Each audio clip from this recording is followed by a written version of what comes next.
ಪುರಾಣ ಕಾಲದಲ್ಲಿ ಗಾರ್ಗಿ, ಮೈತ್ರೇಯಿ, ಲೋಪಮುದ್ರ, ಘೋಷ ಈ ರೀತಿಯಾಗಿ ಸಮರ್ಥ ಮಹಿಳೆಯರನ್ನ ಕೇಳ್ತೇವೆ, ಯಾಕಂದ್ರೆ ನೋಡಿಲ್ಲ.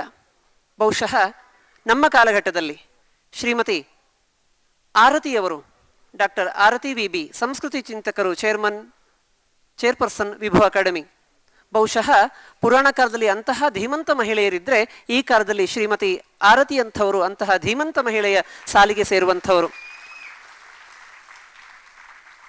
ವೇದಿಕೆಯನ್ನ ಶ್ರೀಮತಿ ಆರತಿ ವಿ.ಬಿ., ಸಂಸ್ಕೃತಿ ಚಿಂತಕರು, ಚೇರ್ಪರ್ಸನ್ ವಿಭು ಅಕಾಡೆಮಿ ಅವರಿಗೆ ಬಿಟ್ಟುಕೊಡ್ತಾ ಇದ್ದೇನೆ. ಚಿತಿರೂಪೇಣ ಯಾ ಕೃತ್ಸ್ನಮೇತದ್ವ್ಯಾಪ್ಯ ಸ್ಥಿತಾ ಜಗತ್ ನಮಸ್ತಸ್ಯೈ ನಮಸ್ತಸ್ಯೈ ನಮಸ್ತಸ್ಯೈ ನಮೋ ನಮಃ. ವೇದಿಕೆಯಲ್ಲಿರುವಂಥ ಎಲ್ಲ ಗಣ್ಯರಿಗೂ ನಮಸ್ಕಾರ. ಎಲ್ಲ ವಿಪ್ರ ಬಂಧು ಭಗಿನಿಯರಿಗೆ ನಮಸ್ಕಾರ. ಬೆಳಗಿಂದ ಹಲವಾರು ಕಲಾಪಗಳು ನಡೆದಿವೆ. ಪ್ರೇಕ್ಷಕರ ಧ್ವನಿಯನ್ನು ನಾನು ಕೇಳಬೇಕು. ವಿಪ್ರರ ಧ್ವನಿ, ಹಿಂದೂಗಳ ಧ್ವನಿ, ಭಾರತದ ಧ್ವನಿ ಹೇಗಿರಬೇಕು ಅಂತ ನಾನು ಭಾರತ್ ಮಾತೆಗೆ ಹೇಳ್ತೀನಿ. ನಿಮ್ಮ ಶಕ್ತಿಯನ್ನು ತೋರಿಸ್ತೀರಾ? ಬೋಲೋ ಭಾರತ್ ಮಾತಾ ಕೀ. ಧನ್ಯವಾದ. ಸಾಮಾನ್ಯವಾಗಿ ಸಾಲದು ಇನ್ನೊಂದ್ಸಲ ಹೇಳಿ ಅಂತ ಕೇಳಬೇಕಾಗಿ ಬರುತ್ತೆ, ಇಲ್ಲಿ ಕೇಳಬೇಕಾಗಿ ಬರಲಿಲ್ಲ. ಸನಾತನ ಧರ್ಮ ಪ್ರವಚನದ ರೀತಿಯಲ್ಲಿ ಮಾಡುವ ಅಂದರೆ ವಿಚಾರನೂ ತುಂಬ ದೊಡ್ಡದು. ಮತ್ತು ಇನ್ನೂ ಹಲವಾರು ಕಲಾಪಗಳು ನಡೆಯಲಿವೆ. ನೀವು ಸಾಕಷ್ಟು ಕೂತ್ಕೊಂಡಿದ್ದೀರಿ. ಹಾಗಾಗಿ ಕೆಲವು ಸೇಲಿಯಂಟ್ ಪಾಯಿಂಟ್ಸ್ ಅಂತ ಹೇಳ್ತಾರಲ್ಲ, ಮುಖ್ಯ ವಿಚಾರಗಳನ್ನು ತಿಳ್ಕೊಳ್ಬೇಕಾಗಿದೆ. ತಿಳಿಸ್ಬೇಕಾದಂಥವರು ಪೋಷಕರು, ಶಿಕ್ಷಕರು. ಗುರುಕುಲ ಪದ್ಧತಿಯಲ್ಲಿ ಅದು ಸಹಜವಾಗಿ ತಿಳಿಸಲ್ಪಡ್ತಾ ಇತ್ತು. ಇವತ್ತು ಮೆಕಾಲೆ ಶಿಕ್ಷಣವನ್ನು ಪಡಿತಾ ಇದ್ದೀವಿ, ಭಾರತೀಯ ಶಿಕ್ಷಣವನ್ನಲ್ಲ. ಇಂಡಿಯನ್ ಎಜುಕೇಷನ್ ಸಿಸ್ಟಮ್ ಅಂತ ಕರಿತೀವಷ್ಟೇ, ಅದು ಮೆಕಾಲೆ ಎಜುಕೇಷನ್ ಸಿಸ್ಟಮು. ಅಲ್ಲಿ ಭಾರತೀಯವಾದದ್ದು ಏನೂ ಇಲ್ಲ. ಹಾಗಾಗಿ ಭಾರತೀಯ ಚಿಂತನೆಗಳೂ ಇಲ್ಲ, ಭಾರತದ ಈ ಮಣ್ಣಿನ ಧರ್ಮ ಸಂಸ್ಕೃತಿಗಳ ಪರಿಚಯ ಕೂಡ ಇಲ್ಲ. ಹಾಗಾಗಿ ಎಷ್ಟೋ ಕನ್ಫ್ಯೂಷನು. ಯಾರು ಏನು ಹಿಂದೂ ಧರ್ಮ, ಸನಾತನ ಧರ್ಮ ಅಂದರೆ ಏನು ಅಂತ ಕೇಳಿದಾಗ ಏನು ಹೇಳಬೇಕು ಅಂತಲೇ ಗೊತ್ತಾಗಲ್ಲ. ಪೂಜೆ ಮಾಡಬೇಕು, ದೇವಸ್ಥಾನಕ್ಕೆ ಹೋಗಬೇಕು, ಕುಂಕುಮ ಇಟ್ಕೋಬೇಕು, ಏನೋ ಹಬ್ಬ ಹರಿದಿನ ಮಾಡಬೇಕು, ನಮ್ಮ ದೇವರಿದು ನಿಮ್ಮ ದೇವರಿದು, ಈ ಥರ ನಾವು ಹೊರಗಡೆಯ ಬಾಹ್ಯ ವಿವರಗಳಲ್ಲಿ ಕಳೆದೋಗ್ತೀವಿ. ಒಂದು ಸ್ಪಷ್ಟತೆಯನ್ನು ಮಕ್ಕಳಿಗೂ ಕೊಡೋಕ್ಕಾಗಲ್ಲ, ಮಕ್ಕಳು ಕನ್ಫ್ಯೂಸ್ ಆಗ್ತಾರೆ. ಈ ಥರದ ಕನ್ಫ್ಯೂಸ್ಡ್ ಮೈಂಡ್ಸ್ ಯಾವುದಿದೆ, ಇವುಗಳನ್ನು ಟ್ರ್ಯಾಪ್ ಮಾಡೋಕ್ಕೆ ಸಾಕಷ್ಟು ತೋಳಗಳು ಆಚೆ ಇವೆ, ಮತಾಂತರಿ ತೋಳಗಳು. ಅವರು ನಮ್ಮ ಈ ಕನ್ಫ್ಯೂಷನನ್ನೇ ಬ್ಯಾಂಕ್ ಮಾಡ್ಕೊಳ್ತಾರೆ. ನಮ್ಮ ಮಕ್ಕಳು ಇವತ್ತು ಗಿವನ್ ಎ ಚಾಯ್ಸ್, ನಮ್ಮ ಭಾರತೀಯ ಮಕ್ಕಳಿಗೆ, ಇನ್ಕ್ಲೂಡಿಂಗ್ ಬ್ರಾಹ್ಮಣರು, ಜನ್ವಾರ ಹಾಕ್ಕೊಂಡಷ್ಟೇ ಬ್ರಾಹ್ಮಣರಾಗಿದ್ದೀವಿ ತುಂಬ ಜನ ನಾವು, ಇನ್ಕ್ಲೂಡಿಂಗ್ ಬ್ರಾಹ್ಮಣರು. ನಮ್ಮ ಮಕ್ಕಳಿಗೆ ಗಿವನ್ ಎ ಚಾಯ್ಸ್. ಎಷ್ಟು ಜನ ಕುಂಕುಮ ಇಟ್ಕೊಳ್ತಾರೆ, ಎಷ್ಟು ಜನ ಭಾರತೀಯ ವೇಷ ಹಾಕ್ಕೊಳ್ತಾರೆ, ಎಷ್ಟು ಜನ ಕನ್ನಡ ಮಾತಾಡ್ತಾರೆ ಅನ್ನೋ ಪ್ರಶ್ನೆನ ನಮಗೆ ನಾವೇ ಹಾಕ್ಕೊಂಡ್ರೆ ನಾವೆಷ್ಟು ಕಲನೈಸ್ ಆಗಿದ್ದೀವಿ, ಎಷ್ಟು ನಮ್ಮ ಮನಸ್ಸು ಬಗ್ಗಡವಾಗಿದೆ, ಎಷ್ಟು ಪರಕೀಯ ಪ್ರಭಾವಕ್ಕೆ ಒಳಪಟ್ಟಿದ್ದೀವಿ, ಒಂದು ಸ್ಪೆಲ್ಲಲ್ಲಿ ಇದ್ದೀವಿ, ಒಂದು ಮಂಕುಬೂದಿ ಒಳಗೆ ಇದ್ದೀವಿ ನಾವು ಆ ಪ್ರಭಾವದಲ್ಲಿ. ಹಾಗಾಗಿ ನಾವು ಈ ಒಂದು ಕಾಲಘಟ್ಟದಲ್ಲಿ ತುಂಬ ವಿವರಗಳನ್ನು, ತುಂಬ ಶಾಸ್ತ್ರೀಯ ವಿಚಾರಗಳನ್ನು ಕಲಿಯುವ ಆಸೆ ಇದ್ದರೂ ಕೂಡ ವ್ಯವಧಾನ ಇಲ್ಲ, ವ್ಯವಸ್ಥೆ ಇಲ್ಲ, ತುಂಬ ಕಡಿಮೆ. ಹಾಗಾಗಿ ಕೆಲವು ವಿಚಾರಗಳನ್ನು ನೋಡ್ಬೋದು. ಧರ್ಮ ಪದದ ಬಗ್ಗೆ ಇವತ್ತು ಮೊದಲನೇದಾಗಿ ನಾವು ತಿಳ್ಕೊಳ್ಬೇಕಾದದ್ದು, ವಿಪ್ರರಾಗಿ ವಿದ್ಯಾಂ ಪ್ರದಾತೀತಿ ವಿಪ್ರಹ, ವಿಶೇಷಂ ಪ್ರದಾತೀತಿ ವಿಪ್ರಹ, ವಿಜ್ಞಾನಂ ಪ್ರದಾತೀತಿ ವಿಪ್ರಹ ಅಂತ ನಾನಾ ನಿರ್ವಚನಗಳನ್ನು ಮಾಡ್ತಾರೆ. ವಿಪ್ರ ಅನ್ನುವ ಪದಕ್ಕೆ ಅರ್ಥವನ್ನು ಹೇಳ್ತಾರೆ. ವಿದ್ಯೆಯನ್ನು ಕೊಡುವವನು, ವಿಶೇಷ ಜ್ಞಾನವನ್ನು ಕೊಡುವಂಥವನು, ವಿಜ್ಞಾನ ಅಂದರೆ ಇನ್ಸೈಟ್ಸ್ ಕೊಡುವಂಥವನು. ವಿಜ್ಞಾನ ಅಂದರೆ ಫಿಸಿಕ್ಸ್, ಕೆಮಿಸ್ಟ್ರಿ, ಮ್ಯಾಥ್ಸ್ ಅಲ್ಲ, ನಮ್ಮ ಪದವನ್ನು ಅಲ್ಲಿಗೆ ಬಳಸ್ಕೊಂಡ್ಬಿಟ್ಟಿದ್ದಾರೆ ಅಷ್ಟೇ ಅವರು. ವಿಶೇಷಂ ಜ್ಞಾನಂ, ಇನ್ಸೈಟ್ಫುಲ್. ಮೇಲ್ನೋಟಕ್ಕೆ ಇದೊಂದು ಲೈಟ್ ಅಂತ ಗೊತ್ತಾಗುತ್ತೆ, ಆದರೆ ಇಂಜಿನಿಯರಾಗಿ ನಾನು ನೋಡಿದಾಗ ಆ ಟೆಕ್ನಾಲಜಿ ಅರ್ಥ ಆಗುತ್ತೆ, ಹೇಗೆ ಅದು ಕೆಲಸ ಆಗ್ತಿದೆ ಅಂತ. ನಮ್ಮೆಲ್ರಿಗೂ ಹೃದಯ ಇದೆ ಅಂತ ನಮಗೆ ಗೊತ್ತು, ಆದರೆ ನಮ್ಮ ಪ್ರಭಾವತಿ ಭಗಿನಿಯವ್ರಿಗೆ ಹೃದಯ ಹೆಂಗೆ ಕೆಲಸ ಮಾಡುತ್ತೆ, ಹೆಂಗೆ ಕೆಲಸ ಆಗಬೇಕು ಅಂತ ಗೊತ್ತು. ಅದು ವಿಜ್ಞಾನ. ಇದನ್ನು ಕೊಡುವವನು ವಿಪ್ರ ಅಂತ ಹಿಂದೆ ಕರೆದ್ರು. ಆದರೆ ನಾವೇ ಪಡೆಯದೆ ಅದನ್ನು ಇನ್ನೊಬ್ಬರಿಗೆ ಕೊಡೋದಕ್ಕೆ ಸಾಧ್ಯವಾಗೋದಿಲ್ಲ. ಹಾಗಾಗಿ ಇವತ್ತು ಒಂದು 40 ನಿಮಿಷ ಮಾತಾಡಿ ಅಂತ ಹೇಳಿದ್ದಾರೆ. ಕೆಲವು ವಿಚಾರಗಳನ್ನು, ನಾನು ಟೀಚರು, ಶಿಕ್ಷಕಿ. ಹಾಗಾಗಿ ನೀವು ರಿಪೀಟ್ ಮಾಡಬೇಕಾಗತ್ತೆ, ಆಯ್ತಾ? ಕೆಲವು ಟೇಕ್ ಅವೇ ಏನಾದ್ರು ಇರಬೇಕಲ್ವಾ? 1 ಗಂಟೆ ಮಾತಾಡಿದ್ರು ಏನೋ ಹೇಳಿದ್ರಪ್ಪ ಅಂತ ಆಗಬಾರ್ದು. ಹಾಗಾಗಿ ಸನಾತನ ಧರ್ಮ ಅಂತಂದ್ರೆ ಧಾರಣಾತ್ ಧರ್ಮ ಇತ್ಯಾಹು, ಧರ್ಮೋ ಧಾರಯತಿ ಪ್ರಜಾಹ ಅಂತ ಮಹಾಭಾರತ ಹೇಳುತ್ತೆ. ಅಂದ್ರೆ ಧರ್ಮ ಅಂದ್ರೆ ಏನು? ಎಲ್ಲವನ್ನೂ ನಮ್ಮ ಇವರು ಎಷ್ಟು ಚೆನ್ನಾಗಿ ತಮ್ಮ ಪ್ರಶಸ್ತಿಯನ್ನ ಪ್ರಕೃತಿ ಮಾತೆಗೆ ಸಮರ್ಪಿಸಿದ್ರು. ಧರ್ಮದಲ್ಲಿ ಅದು ಸೇರುತ್ತೆ. ಮನುಷ್ಯರು ಅಷ್ಟೇ ಅಲ್ಲ, ನಾನು ಮಾತ್ರ ಅಂತ ಹೇಳೋದು ದೊಡ್ಡ ಭ್ರಾಂತಿ. ನನ್ನ ಮಗ 1ನೇ ಕ್ಲಾಸಲ್ಲಿ ಇರುವಾಗಲೇ ಅವನಿಗೆ ಸ್ವಲ್ಪ ಇದೆಲ್ಲ ವಿಚಾರ ಹೇಳಿ ಅವನೊಂದಿನ ಟೆಕ್ಸ್ಟ್ ಬುಕ್ ತೋರಿಸ್ತಾ ನನಗೆ 1ನೇ ಕ್ಲಾಸಲ್ಲಿ ಇದ್ದಾಗ, ಅಮ್ಮ ನೋಡಮ್ಮ ತುಂಬ ಅಹಂಕಾರ ಅಂದರೆ ಇದೆ ಅಲ್ವಾ ಅಂತ. ಅಹಂಕಾರ ಅಂದರೆ ಏನು? ಟೆಕ್ಸ್ಟ್ ಬುಕ್ಕಲ್ಲಿ ಏನಪ್ಪ ಅಂತ ನೋಡಿದ್ರೆ, man is the superior animal, ಆಮೇಲೆ ಮ್ಯಾನ್ ರೂಲ್ಸ್ ನೇಚರ್ ಅಂತಿದೆ ಅಮ್ಮ. ಇದು ತಪ್ಪಲ್ವಾ ಅಂತ ಹೇಳ್ತು ಮಗು. ಖುಷಿ ಆಯ್ತು ನನಗೆ. ಹೌದು ಖಂಡಿತ ತಪ್ಪು. ಮ್ಯಾನ್ ಸುಪೀರಿಯರ್ ಆ್ಯನಿಮಲ್ ಅಂತ ಯಾರು ಹೇಳೋದು? ಮ್ಯಾನೇ ಹೇಳೋದು. ಪ್ರಾಣಿಗಳು ಹೇಳಿವ್ಯಾ? ಹಾಗಾಗಿ ಪ್ರಕೃತಿ, ಮನುಷ್ಯರು, ಇಡೀ ಪರಿಸರ ಎಲ್ಲ, ಸೂರ್ಯ ಚಂದ್ರ ನಕ್ಷತ್ರದಿಂದ ಹಿಡಿದು ನಮ್ಮವರೆಗೂ ಎಲ್ಲವೂ ಈ ಸಮಷ್ಟಿಯೊಳಗಿದೆ. ಈ ಎಲ್ಲವನ್ನೂ ಕೂಡ ನಾವು ಮನಸ್ಸನ್ನಿಟ್ಕೊಂಡು ಬದುಕಬೇಕು. ಹಾಗಾಗಿ ಬೆಳಗ್ಗೆ ತಕ್ಷಣ ಭೂಮಿಗೆ ನಮಸ್ಕಾರ ಮಾಡ್ತೀವಿ, ಸೂರ್ಯನ ನಮಸ್ಕಾರ ಮಾಡ್ತೀವಿ, ರಾತ್ರಿ ಚಂದ್ರನ ನಮಸ್ಕಾರ ಮಾಡ್ತೀವಿ. ಪ್ರಕೃತಿಯ ಪ್ರತಿಯೊಂದು ಸಣ್ಣ ಸಣ್ಣ ಸುಂದರವಾದ ಋತುವಿನ ಬದಲಾವಣೆ, ನಕ್ಷತ್ರದ ಬದಲಾವಣೆ, ಮಳೆ, ಚಳಿ, ಗಾಳಿ, ಏನೇನು ಬದಲಾವಣೆ ಆದರೂ, ಅಲ್ಲೇನೋ ಸೆಲೆಸ್ಟಿಯಲ್ ಇವೆಂಟ್ ಆದರೂ ಕೂಡ ನಾವು ಅದನ್ನು ಆಚರಿಸ್ತೀವಿ. ಈ ಥರ ಬದುಕುವಂಥದ್ದನ್ನು ಧರ್ಮ ಅಂತ ಕರೆದು, ಸದಾ ಸಮಷ್ಟಿಯ ಹಿತದ ಚಿಂತನೆಯೊಂದಿಗೆ ಬದುಕೋದು ಧರ್ಮ. ಅದನ್ನ ಸನಾತನ ಅಂತ ಕರೆದು. ಇದರೊಳಗೆ ಹಲವಾರು ಮತಗಳಿವೆ. ನಮ್ಮ ಉಪಾಸನೆಗೆ, ನಮ್ಮ ಭಕ್ತಿಗೆ ಅನುಕೂಲಿಸುವಂಥ ನಾನಾ ಮತಗಳು ಇದರೊಳಗೆ ಸೇರುತ್ತವೆ. ಯಾವ್ಯಾವ ಮತವೆಲ್ಲ ಧರ್ಮಕ್ಕೆ ಪೂರಕವಾಗಿವೆಯೋ, ಸಮಷ್ಟಿ ಹಿತಕ್ಕೆ ತೊಂದರೆ ಕೊಡಲ್ವೋ ಅದೆಲ್ಲ ಧರ್ಮ. ಆ ಮತಗಳೆಲ್ಲ ಧರ್ಮಗಳು. ಯಾವುದು ಸಮಷ್ಟಿಗೆ ಬಾಧಕವೋ, ಯೋ ಧರ್ಮ ಬಾಧತೆ ಧರ್ಮಂ ನಸ ಧರ್ಮ ಕುಧರ್ಮಕಃ ಅಂತ. ಯಾವ ಮತವು ಧರ್ಮಕ್ಕೆ ವಿರೋಧವೋ, ಧರ್ಮವನ್ನು ಬಾಧಿಸುತ್ತದೋ ಅದು ಧರ್ಮವಲ್ಲ, ಅದು ಕುಮತ ಅಂತ. ಅಂಥ ಕುಮತಗಳು ಬಂದು ಹೋಗ್ಬಿಟ್ಟಿವೆ. ಆದರೆ ಸುಮತಗಳು ಯಾವಿವೆ? ಧರ್ಮಕ್ಕೆ ಪೂರಕವಾಗಿ ಅದು ಮಾತ್ರ ಉಳ್ಕೊಂಡಿದೆ. ಹಾಗಾಗಿ ನಾವು ಯಾವುದೇ ಕುಲಕ್ಕೆ ಸೇರಿರಲಿ, ಯಾವುದೇ ಆಚಾರ್ಯರ ಭಕ್ತರಾಗಿರಲಿ, ಶಂಕರಾಚಾರ್ಯ ಭಕ್ತರಾಗಿರಲಿ, ಮಧ್ವಾಚಾರ್ಯ ಭಕ್ತರಾಗಿರಲಿ, ರಾಮಾನುಜಾಚಾರ್ಯರ ಭಕ್ತರಾಗಿರಲಿ, ಅಥವಾ ಇವಾಗ ಹೊಸ ಹೊಸ ಗುರುಗಳೆಲ್ಲ ಬಂದಿದ್ದಾರೆ, ರವಿಶಂಕರ ಆಶ್ರಮಕ್ಕೆ ಹೋಗ್ತೀವಿ, ಜಗ್ಗಿ ವಾಸುದೇವ್ಗೆ ಹೋಗ್ತೀವಿ, ರಾಮಕೃಷ್ಣ ಮಠಕ್ಕೆ ಹೋಗ್ತೀವಿ, ಚಿನ್ಮಯ, ನೋ ಪ್ರಾಬ್ಲಮ್. ಎಲ್ಲ ಮತಗಳು ಕೂಡ ಯೇ ಯಥಾಮಾಂ ಪ್ರಪದ್ಯಂತೆ ತಾಂಸ್ ತಥೈವ ಭಜಾಮ್ಯಹಂ, ಎಲ್ಲವೂ ಅಲ್ಲಿಗೆ ಸೇರುತ್ತೆ. ಆದರೆ ಇದೆಲ್ಲವೂ ಕೂಡ ಧರ್ಮಕ್ಕೆ ಪೂರಕವಾಗಿರಬೇಕು. ಆ ಧರ್ಮ ಅಂದರೆ ಏನು? ಅದರಲ್ಲಿ 2 ಇದೆಯಂತೆ. ಧರ್ಮದಲ್ಲಿ 2 ಆಯಾಮಗಳು. ಒಂದು ಸಮಷ್ಟಿ ಹಿತ, ವ್ಯಷ್ಟಿ ಹಿತ. ಅದಲ್ಲದೆ ಸಾಮಾನ್ಯ ಮತ್ತು ವಿಶೇಷ ಧರ್ಮ ಅಂತ. ಸೊ ಧರ್ಮದಲ್ಲಿ 2 ಆಯಾಮಗಳು ಯಾವುದು? ಸಮಷ್ಟಿ ಮತ್ತು ವ್ಯಷ್ಟಿ. 2 ಆಯಾಮಗಳು ಯಾವುದು? ಏನೋ ಕೇಳಿಸ್ಲಿಲ್ಲ ನನಗೆ. ವ್ಯಷ್ಟಿ ಅಂದರೆ ನಾನು ಅಂತ, ನನ್ನ ಇಷ್ಟ. ನನಗಿವತ್ತು ಉಪ್ಪಿಟ್ಟು ತಿನ್ನಬೇಕು ಅಂತ ಇಷ್ಟ ಇದೆ, ಉಪ್ಪಿಟ್ಟು ಮಾಡ್ತೀನಿ. ನಾನು ಇಂಥ ಉದ್ಯೋಗವನ್ನು ಪಡಿತೀನಿ, ನಾನು ಇಂಥ ಒಂದು ಪ್ರತಿಭೆಯನ್ನು, ಇಂಥ ಒಂದು ವಿದ್ಯೆಯನ್ನು ಆಯ್ದುಕೊಳ್ತೀನಿ. ಇದು ವ್ಯಷ್ಟಿ. ಆದರೆ ಸಮಷ್ಟಿ ಅಂತ ಇದೆಯಲ್ಲ, ಅದು ನಾನು ಮಾಡೋದು ಜಗತ್ತಿಗೆ ಸರಿನಾ?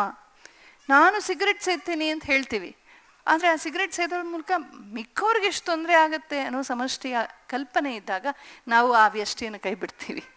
ಬಾಳೆಹಣ್ಣು ತಿನ್ನೋದು ನನ್ನ ಇಷ್ಟ, ಆದರೆ ಸಿಪ್ಪೆಯಲ್ಲೇ ಸಿಗ್ತೀವಿ ಅನ್ನೋದು ಸಮಷ್ಟಿ ಆಗತ್ತೆ. ಈ ಥರ ನಮ್ಮ ವ್ಯಷ್ಟಿಯನ್ನು ಸದಾ ಸಮಷ್ಟಿಗೆ ಶರಣಾಗಿಸ್ಕೊಂಡು ಬದುಕು ಅಂತ ನಮ್ಮ ಸನಾತನ ಧರ್ಮ ಹೇಳಿದೆ. ಅದಕ್ಕೆ ಅದು ಸನಾತನ ಅಂದರೆ ಇಟರ್ನಲ್ ಅಂತ. ಸನಾತನ ಅಂದರೆ ಪುರಾತನ ಅಲ್ಲ, ಸನಾತನ ಅಂದರೆ ಇಟರ್ನಲ್. ಎಷ್ಟೇ ಮತಪಂಥಗಳು ಬಂದು ಹೋದ್ರು, ಎಷ್ಟೇ ಕಾಲ ದೇಶಗಳ ವ್ಯತ್ಯಾಸಗಳಾದರೂ ಹೋದರೂ ಕೂಡ ಅದು ಉಳಿಯತ್ತೆ. ಯಾಕೆ ಅಂದರೆ ಸಮಷ್ಟಿ ಹಿತದ ಕಲ್ಪನೆಯೇ ಇಲ್ಲಿ ಮುಖ್ಯವಾದ್ರಿಂದ, ವ್ಯಷ್ಟಿ ಎಲ್ಲವೂ ಸಮಷ್ಟಿಯಲ್ಲಿ ಸೇರ್ಕೊಳ್ತಾ ಹೋಗೋದ್ರಿಂದ, ರಾಮನ ಜೀವನದಲ್ಲಿ ಹೇಗೆ ಸೀತಾರಾಮರು, ರಾಜ ರಾಣಿಯರು ಸಮಷ್ಟಿ ಹಿತಕ್ಕಾಗಿ ತಮ್ಮ ವ್ಯಕ್ತಿ ಹಿತವನ್ನ, ವ್ಯಕ್ತಿ ಸಂತೋಷವನ್ನೆಲ್ಲ ಅವರು ಸಂತೋಷವಾಗಿ ತ್ಯಾಗ ಮಾಡಿದ್ರಲ್ಲ, ಅಲ್ಲೆಲ್ಲೋ ಕಷ್ಟಪಡೋ ಪಾಂಡವರಿಗೋಸ್ಕರ ಕೃಷ್ಣ ಹೋಗಿ ಸಹಾಯ ಮಾಡಲಿಲ್ವಾ? ಯಾವತ್ತೂ ಧರ್ಮಕ್ಕೆ, ಸಮಷ್ಟಿಗೆ ಪೂರಕವಾಗಿ ಬದುಕುವಂಥ ವ್ಯವಸ್ಥೆಯನ್ನು ನಮ್ಮ ಸನಾತನ ಧರ್ಮ ಕಲಿಸಿದೆ. ಹಾಗಾಗಿ ಸನಾತನ ಧರ್ಮದಲ್ಲಿ ವ್ಯಷ್ಟಿಗಿಂತ ಸಮಷ್ಟಿ ತುಂಬ ದೊಡ್ಡದು ಅಂತ ಹೇಳ್ತಾರೆ. ಜೊತೆಗೆ ವಿಶೇಷ ಮತ್ತು ಸಾಮಾನ್ಯ ಧರ್ಮ ಅಂತ. ಸಾಮಾನ್ಯ ಅಂದರೆ ಸತ್ಯ, ಧರ್ಮ, ಅಹಿಂಸೆ, ಪ್ರೀತಿ, ತ್ಯಾಗ, ಸ್ನೇಹ, ಶಾಂತಿ, ದಯೆ, ಇದೆಲ್ಲ ಸಾಮಾನ್ಯ ಧರ್ಮಗಳು.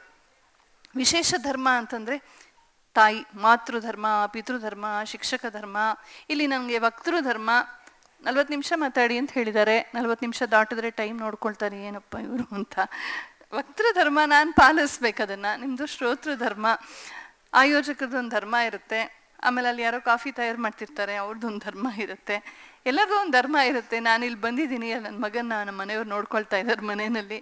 ಹೀಗೆ ಆಯಾ ಸಂದರ್ಭದಲ್ಲಿ, ಕಾಲದಲ್ಲಿ, ಆಯಾ ಪಾತ್ರದಲ್ಲಿ ನಮ್ಗೇನಿರುತ್ತೆ ಅದನ್ನು ವಿಶೇಷ ಧರ್ಮ ಅಂತ ಹೇಳ್ತಾರೆ. ಅದಕ್ಕೆ ಯಾವತ್ತೂ ತೊಂದರೆ ಇಲ್ಲ. ಆದರೆ ಆ ವಿಶೇಷ ಧರ್ಮ ಸಾಮಾನ್ಯ ಧರ್ಮಕ್ಕೆ ಪೂರಕವಾಗಿರಬೇಕು. ಸತ್ಯಕ್ಕೆ ವಿಮುಖವಾಗಿರಬಾರ್ದು, ದಯೆಗೆ ವಿಮುಖವಾಗಿರಬಾರ್ದು. ನಾನು ಬೀದಿನಲ್ಲೇ ಮಾಡ್ತೀನಿ ಪೂಜೆನ, ಟ್ರಾಫಿಕ್ ಬ್ಲಾಕ್ ಆದರೆ ಆಗಲಿ ಅಂತ ಹೇಳುವಂಥದ್ದು ಪೈಶಾಚಿಕ ಮತ. ಆದರೆ ಯಾರಿಗೂ ತೊಂದರೆ ಆಗದೆ ಇರೋ ಹಾಗೆ ನನ್ನ ಪಾಡಿ ನಾನು ಉಪಾಸನೆ ಮಾಡ್ತೀನಿ ಅನ್ನೋದು ಸಾತ್ವಿಕ ಮತ.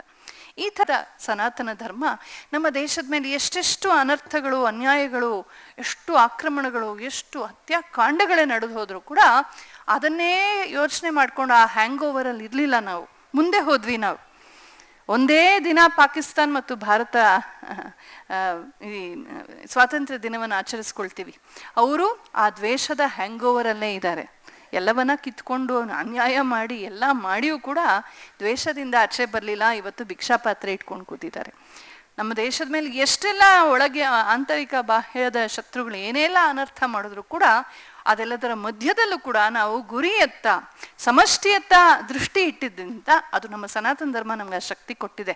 ಹಾಗಾಗಿ ಇವತ್ತು ವರ್ಲ್ಡ್ಸ್ 4th ಲಾರ್ಜೆಸ್ಟ್ ಎಕಾನಮಿ ಆಗಿದ್ದೀವಿ ನಾವು. ಎಕಾನಮಿ ಕೇವಲ ದ್ರವ್ಯಗಳು ಫಿಸಿಕಲ್ ಲೆವೆಲಲ್ಲೇ ಎಲ್ಲ ಬೆಳೆಯುತ್ತೆ ಅನ್ನೋದು ತಪ್ಪು, ಭ್ರಾಂತಿ. ಭಾವನೆಯಿಂದ ಬೆಳೆಯುತ್ತೆ.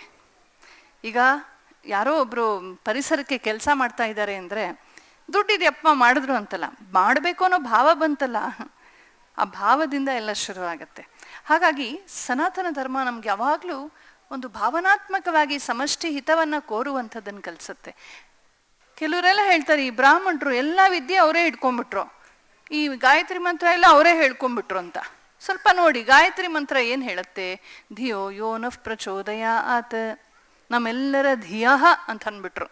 ಧೀ ಮಮ ಪ್ರಚೋದಯಾತ್ ಅಂತ ಹೇಳಿದ್ರ, ನನ್ನ ಧೀ, ನನ್ನ ಪ್ರಜ್ಞೆ ಪ್ರಚೋದಿತವಾಗ್ಲಿ ಅಂತ ಹೇಳಿದ್ರ.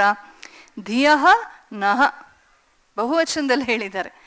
ಸಂಧ್ಯಾವನ್ನೇ ಮಾಡುವಂಥ ವಿಪ್ರ ಇಡೀ ಜಗತ್ತಿನ ಮನುಕುಲದ ಎಲ್ಲರ ಪ್ರಜ್ಞೆಗಳು ಊರ್ಧ್ವಮುಖವಾಗಲಿ ಅಂತ ಬಯಸ್ತಾನೆ. ಕಾಲೇ ವರ್ಷಂತೂ ಪರ್ಜನ್ಯ, ನಮ್ಮ ಮನೆ ಮೇಲೆ ಮಾತ್ರ ಮಳೆ ಬೀಳಲಿ, ನನ್ನ ಹೊಲದ ಮೇಲೆ ಮಾತ್ರ ಮಳೆ ಬೀಳಲಿ ಅಂತ ಹೇಳ್ತಾರ? ಕಾಲೇ ವರ್ಷಂತೂ ಪರ್ಜನ್ಯ, ಪೃಥ್ವೀ ಸಸ್ಯಶಾಲಿನಿ, ಸಜ್ಜನಾ ಸಂತು ನಿರ್ಭಯಾ. ಎಷ್ಟು ಚೆನ್ನಾಗಿದೆ ನೋಡಿ ಪ್ರಾರ್ಥನೆ. ಈ ಸಮಷ್ಟಿ ಭಾವ ಅನ್ನೋದೇ ನಮ್ಮ ದೊಡ್ಡ ಶಕ್ತಿಯಾಗಿದೆ. ಹಾಗಾಗಿ ಇನ್ನು ಮುಂದೆ ಇಲ್ಲಿರೋ ಯಂಗ್ಸ್ಟರ್ಸ್ ಯಾರಿದ್ದೀರಿ ಹೇಳ್ತಾ ಇದ್ದೀನಿ, ವಾಟ್ ಇಸ್ ಸನಾತನ ಧರ್ಮ ಅಂತ ಹೇಳಿದ್ರೆ ಇದನ್ನ ಹೇಳಿ.